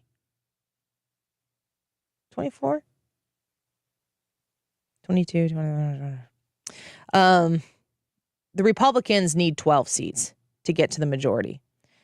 And they should be able to do that. And I was talking about the different races that we haven't really talked about quite yet. Stacey Abrams got her butt kicked in Georgia by Brian Kemp. The entire drama that has existed in Georgia, the epicenter, the very root of it is Stacey Abrams. Mm-hmm. And Georgia said, girl, bye. No. And that is a big deal. To me, it won't necessarily, but to me, that should end that. Yeah, Stacey Abrams should run with Beto O'Rourke in 2024 and call it the loser's ticket. And then we could run anybody we want against them because those are two candidates that never go away and never win. I'm not to Beto O'Rourke yet. We're talking about Stacey Abrams. I have a list. Okay. I'll stick with Stacey Abrams then and say Stacey Abrams did not win that race last night. Dong. Dong. Dong. She did concede it, though. In 2018, she has said since 2018 that she won that election. She said it was stolen from her. That was Stacey Abrams' thing. That's what gave her notoriety for this amount of time. Who was she? What was she in charge of? They put her in charge of, was it the Biden campaign or something like that? You remember that? Yeah, remember it was that Time magazine photo cover where she was like being lit from behind and she's like looking up to the sky. Mm-hmm. It's like what has she done? Exactly. What is she? Why is she on the cover of Time? I don't know. She is a hero to some people, though, apparently. Yeah, to Stacey Abrams. To Stacey Abrams. She's a winner in her mind. She did concede the race, and she lost. Now, I got to think, if you're in Georgia and Stacey Abrams comes knocking back on your door to earn your vote for something, unless it's for something like local, I'm going, no, we're good here. You got to move on. That doesn't mean that they're not going to vote for Raphael Warnock, potentially, in a runoff election that is going to take place on December 6th in Georgia. It's going to be a very impactful race. But I think Stacey Abrams, knock on wood, she's done. Would you say she's done? I don't know. Georgia is really weird about that stuff because they did the same thing with John Ossoff. He ran over and over and over until he finally won in 2020. Herschel Walker ends up winning the runoff, and they need to find a candidate to run against Herschel Walker in 6 years. Is it Stacey Abrams? It really could be. Oh, I could see that. 6 years is a long time. Yes. Lots could change. And then the John Ossoff thing is weird because it was 2020 and it was Trump and it was the runoff. And it was stuff. the runoff, yeah. Yeah, that I wouldn't. But they did the same thing with him. Mm-hmm. He ran multiple cycles and lost pretty convincingly until finally he barely won in 2020 in the runoff. And, I would say, too, that a lot of that is building name recognition from year to year to year. So do people feel like, oh, you fought really, really well and we wish you would have won?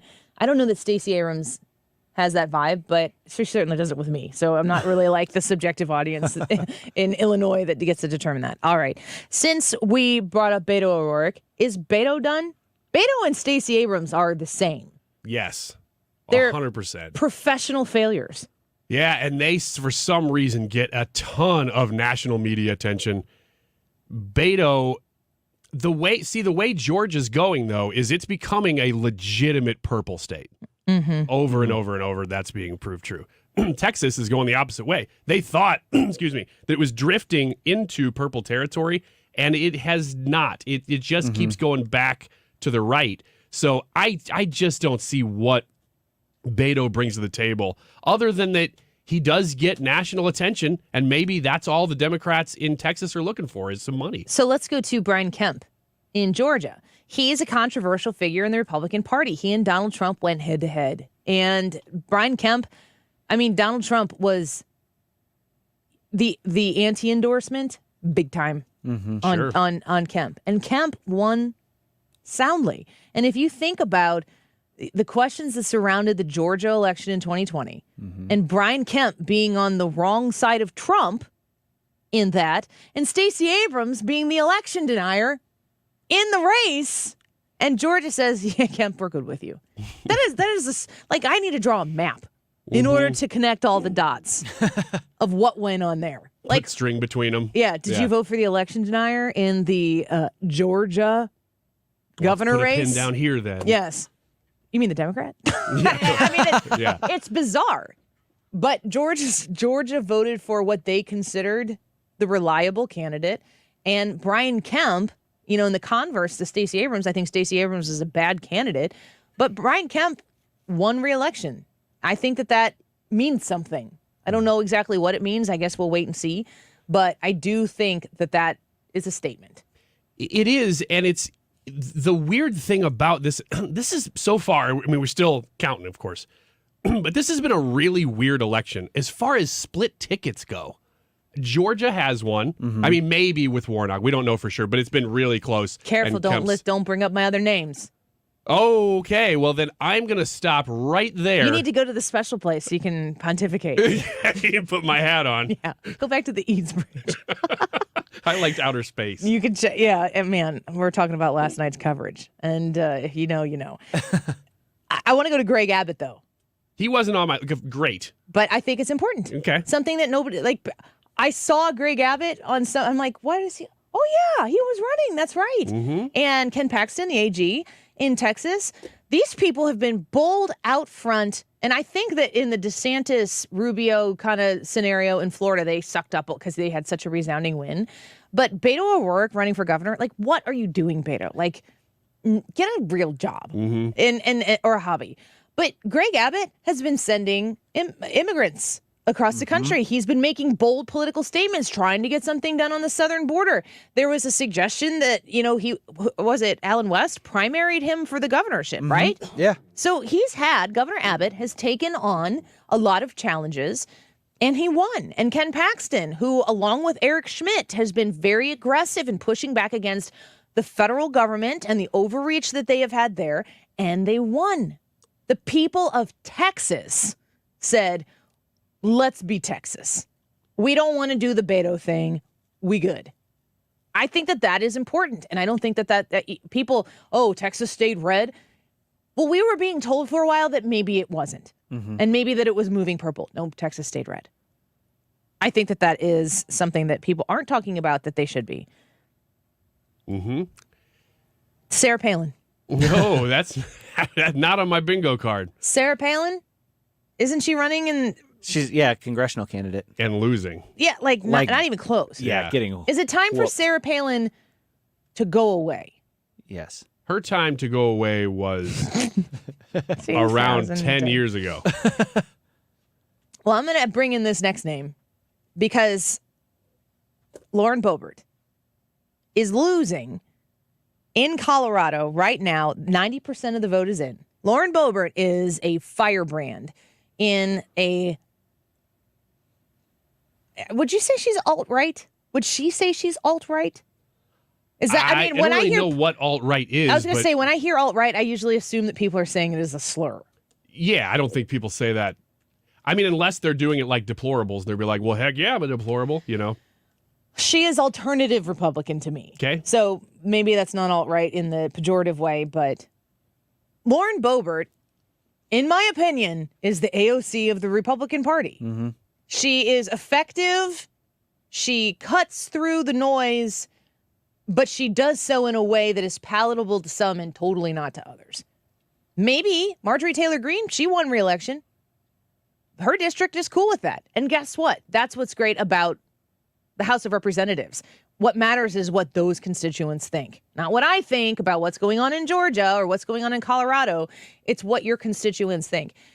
Lauren Boebert, if she loses this election, here's the thing. Sarah Palin, Lauren Boebert, Beto O'Rourke, Stacey Abrams, all of these people who may not have a political office to hold can still be effective in the political world, but maybe those aren't the people who we need to be representing us in government, because it ends up feeling sometimes that the personality, like what I do here, I have to have a personality that you are interested in listening to on hopefully a daily basis. Ryan Wiggins has a personality that you value, so you come to the show and you listen to it and you hear us interact and you are interested in who we are as people. But if we disagree with each other, or if we disagree with you, there's nothing of consequence there at the end of that. We agree to disagree, and then we fire it back up and have another conversation at noon the next day. If you have people who are kind of conflating that idea of personality, and you know, like, this is kind of a nuanced thing, so don't hear what I'm not saying, or don't hear what I'm not saying. Hear what you are saying. That's one way of saying it. There's nothing wrong with having an engaging person. Ron DeSantis is certainly one of them. There's nothing wrong with having an engaging person who is a politician. In fact, you need to have that be the case. Barack Obama is an incredibly engaging personality. People talk about how eloquent he was, and then people who don't like him are like, he wasn't a good speaker. He says all the time. But he is engaging. He is charismatic. He is electric when you are around him. It's the type of person he is. What's the substance behind it? Does the person have the ability to represent constituents? Does the person have the care and compassion to listen to constituents? Or does the person become a constant advocate for a brand? And I think politics today has brands. And you market those brands because those brands end up becoming you. And if that becomes more important than the constituents, the no-name, faceless constituents that you are in representative government to represent, then we are missing the boat. I think it's possible to have a big personality and be an engaging person. I think that that's an important part of being a politician. But I feel like the pendulum on several of these things swings more into the personal political brand than it does in the responsibility of the representative in government. And I see Sarah Palin, Lauren Boebert, Beto O'Rourke, Stacey Abrams. I see all of these people still being able to be incredibly effective for the causes that they care about, but maybe not on the behalf of other people. Does that make sense? Yeah. I mean, some of those, I wouldn't necessarily put, oddly, Stacey Abrams in that category. I'm thinking of this in a little bit different terms than you are, though. Because to me, all politicians, to an extent, all good politicians, especially national ones, they do have a little bit of that charismatic media thing. They're able to carry a message. Carrie Lake. They have to do that. They have to do that to be effective. However, there's a difference between I'll put it in these terms. When you go to the ballpark, Major League ballpark, and it's Yadier Molina bobblehead night, that's kind of a stunt that they're using to get you in the door. And it works. And I want the bobblehead. Excuse me. I have an extra one at home. It's my kids, though. But that's a Major League promotion. That's what good politicians do. Minor league baseball teams say, come for parchment paper Bigfoot night. That's stunty, weird stuff that some of these politicians do, and there's a difference. What I'm saying, though, is that when you're talking about promotions and you're talking about, like, how do you get people in the door? How do you get people to pay attention to the news and the cycle? If the Major League Baseball team is doing stunts to get you in the door, but the baseball team sucks, fix the product. Mm-hmm. Great analogy, too. Great. Because that's the point. But you got to get people in the door. So it does matter. Well, I didn't say it didn't. That's the whole point. That's what I'm saying is if the baseball team sucks, if you are not providing your customer, your client base, or your constituent with a solid product that's worth showing up for, get somebody else in there who will do it. Mm-hmm. But I feel like the Boberts, they're doing the minor league, run with the baseball on your feet thing. Well, I think that the thing is it's like Annie says, is it America first or is it building a brand? Me. And when you look at some of these politicians that she's mentioning, and I would absolutely put Stacey Abrams in there. Stacey Abrams is about some Stacey Abrams. They're about themselves first. And, the American people aren't stupid, and they can sniff that out pretty quick. I think so. I think that's right. I want to take a quick break. When we come back, we'll get Hannah back in here. Come on, Hannah. Get in here, Hannah. Which political party's health is stronger, Republicans or Democrats? I want to know what you guys think about this when we come back. Ryan and Brad, You can weigh in on this. I'll tell you what I think. It's a really good question to ask yourself when you're fretting about yesterday's election results. Do you think that the Democratic Party is stronger right now than the Republican Party? Or do you think the Republican Party has got the Democrats beat in party strength? Go vote on the Annie Frey YouTube channel. Leave a comment so Hannah can highlight your response when we come back. Don't go away.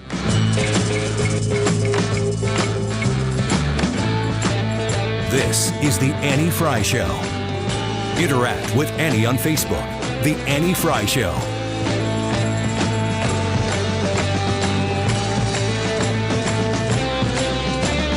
I'm back to doing what I love and more. Thanks to the Good Feet store.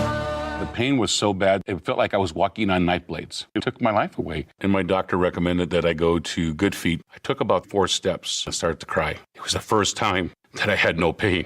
I'm not an actor. I want people to know, whether you're young or old, these are life-changing. I've tried the rest. The best is Good Feet. I'm ready to rock and roll, man. Let's go to the ballpark. We're going to Monster Jams. We're going camping. My attitude's changed. I'm a happier man. I'm like a regular dad now. The kids have seen that change and that confidence in dad, and they like the new dad. Call 314-317-9494 or visit one of our 2 locations on Olive, Catty Corner from TGI Fridays, or in Shiloh, Illinois, across from Deerbergs. Thanks to the Good Feet store. Individual results may vary. Consult your physician for medical conditions. Visit the website goodfeetstlewis.com. Come in and try the Good Feet feeling today. Comfort, energy, performance, and pain relief at the Good Feet store. Michael's Flooring Outlet online at igotfloor.com. I want you to think about Michael the next time you have a purchase to make in the flooring department. Why? Well, because he is an institution here in St. Louis. They have multiple locations around the St. Louis area, but shopping at Michael's Flooring Outlet is shopping at a local store. It's a homegrown store. It's a St. Louis product, and you are going to value the opportunity to support your neighbors when they put themselves in a position to give you the best service, the best value, and the best quality. All of the different types of flooring that you can shop at any other place, I want you to check out at Michael's Flooring Outlet as well. They sponsor this station. They sponsor the show. They are wonderful people. I enjoy every time I get to spend time with the Michael family because they care deeply about the things that matter to the people in their community. If you are looking for carpet for your home, if you are looking to replace some broken up or beat up flooring, or if you're looking to install flooring in a new location, location, Michael's Flooring Outlet can provide you the estimate that you need and the quality products and the great customer service that you expect.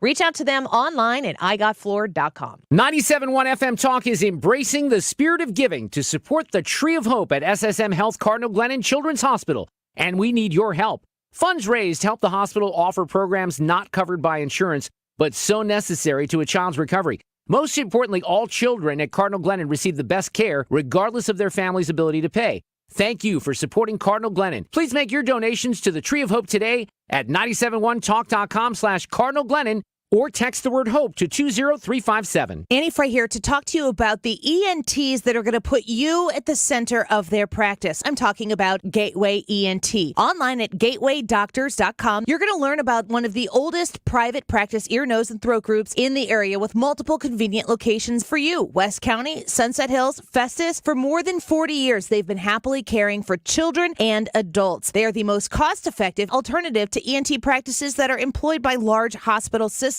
Learn more online at gatewaydoctors.com. If you owe the IRS, you have a legal issue, and you need the Lance Drury Law Firm. We'll protect your rights. Log on at lancedrurylaw.com or call us toll-free at 888-367-6512. CertaPro painters have powers far beyond those of ordinary painters. For example, they have the power of reliability, the power of doing it right, and the power of fresh color. And this is a great time to spruce up the interior of your home with a fresh coat of paint, and CertaPro can help. Each CertaPro painter's business is independently owned and operated. For your home or business, CertaPro can knock out a great painting project for you. CertaPro painters, the power of pro. Schedule your free estimate at CertaPro.com. That's Certa with a C. CertaPro painters, proven and trusted experts in painting. You're listening to the Annie Frey Show live from the Air Comfort Service Heating, Cooling, and Insulation Studio. Air Comfort Service is proud to support Greater St. Louis Honor Flight. Sign your veteran up for the Honor Flight today at gslhonorflight.org. And for heating services, visit aircomfortservice.com. The Mark Reardon Show. Eric Schmidt is with us. The Democrats in Washington have spent trillions and trillions of dollars. They've cut off domestic energy supply, and therefore the prices have gone up on everything. Weekdays from 3 to 6. St. Louis's home for conservative talk.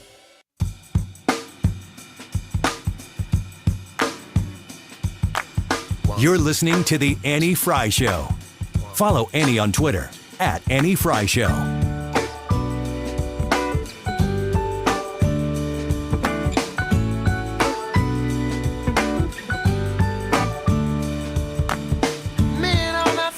Welcome back to the Annie Frey Show. Today's YouTube live chat poll on the Annie Frey YouTube channel. We do this every day, and we always invite you to come vote in the poll. And if you want to clarify your vote or weigh in, we always feature those comments at the end of the show right here at 2:45. Hannah comes in here and features them for us.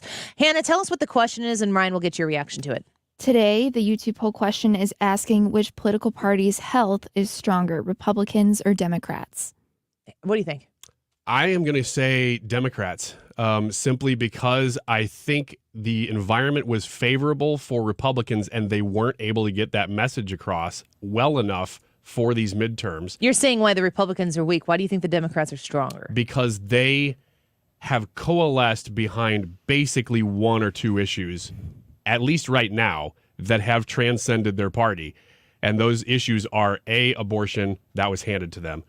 B, we're going to make up this thing about how we're the only party that protects democracy. They did a really good job of getting that out there. Whether people were voting on it or not, I don't know. But I think that they showed strength as a party following a unified message in doing that. I don't think that the democracy thing, I don't think anyone takes that seriously at all. I thought you were going to say climate change. The abortion one, certainly, though, I agree with you. What do you think, Brad? So I'm going to say that the Republicans are a little bit stronger. I think the weakness in the Democratic Party is in their up-and-coming bench. They don't have anybody. And the people that were their up-and-coming stars, their rising stars, Beto O'Rourke, you got, what, Stacey Abrams? He goes, Beto O'Rourke. Stacey Abrams. You know. I'm sorry. I am super tired. But I'm not making fun of you. I'm making fun of the Democrat bench. You're right. Your point is well made. They got beat. The ones that they thought would win and be their people got beat pretty handily in states that they will probably have to win if they want to win a presidential election. So they don't have anybody, and Joe Biden is, going on older than dirt. And 79. And I admit, Republicans parties have. Chuck Grassley won re-election last night. Chuck bless his Grassley heart. is 89 years old. I don't 89 years young. understand that. If I was 89 years Don't old, I'd be matter happy perspective. alive. I'd be in a rocking chair eating ice cream. Man, I'll tell you what. You could do that and be the president. When your bench is, hey, maybe J.B. Pritzker could run for president. Yeah. Watch your mouth! That is a weak bench. Hey, let him. Oh, my God. Go ahead. I said this whole show, and I didn't mention his gosh darn name one time. And it's 2:54, and you got to come in here and bring up that foul language on this show right now? I Let thought me you were gonna say extend a my bad deepest word. apologies to you because I understand now how you feel. Do you see? I've been containing this rage this whole day, and then you got to be like, "Oh, 2:54, got to get that." J.B. Pritzker. Oh my gosh, you got to bring that up right now. Mhm. That hurts my soul. What I'm saying is I want him to run for president because he is my governor. Out. Annie, I was going to say his name before Ryan said it. Would you have reacted the same way toward me? Yeah, she should have. I don't know. It's kind of visceral. Kind of just came out. I didn't know that was in there either. That just happened. Now we all The do. good news is that just happened here in the privacy of this room with us and not where people could see me. Right. Yeah. Right. Not so- on the live stream. I was so positive all day long. I am positive. Was positive. That was a positive comment. I'm saying Don't if, say it again. if your bench is that guy and that's the best you can do, you smell bad. You stink. Annie? They're winning.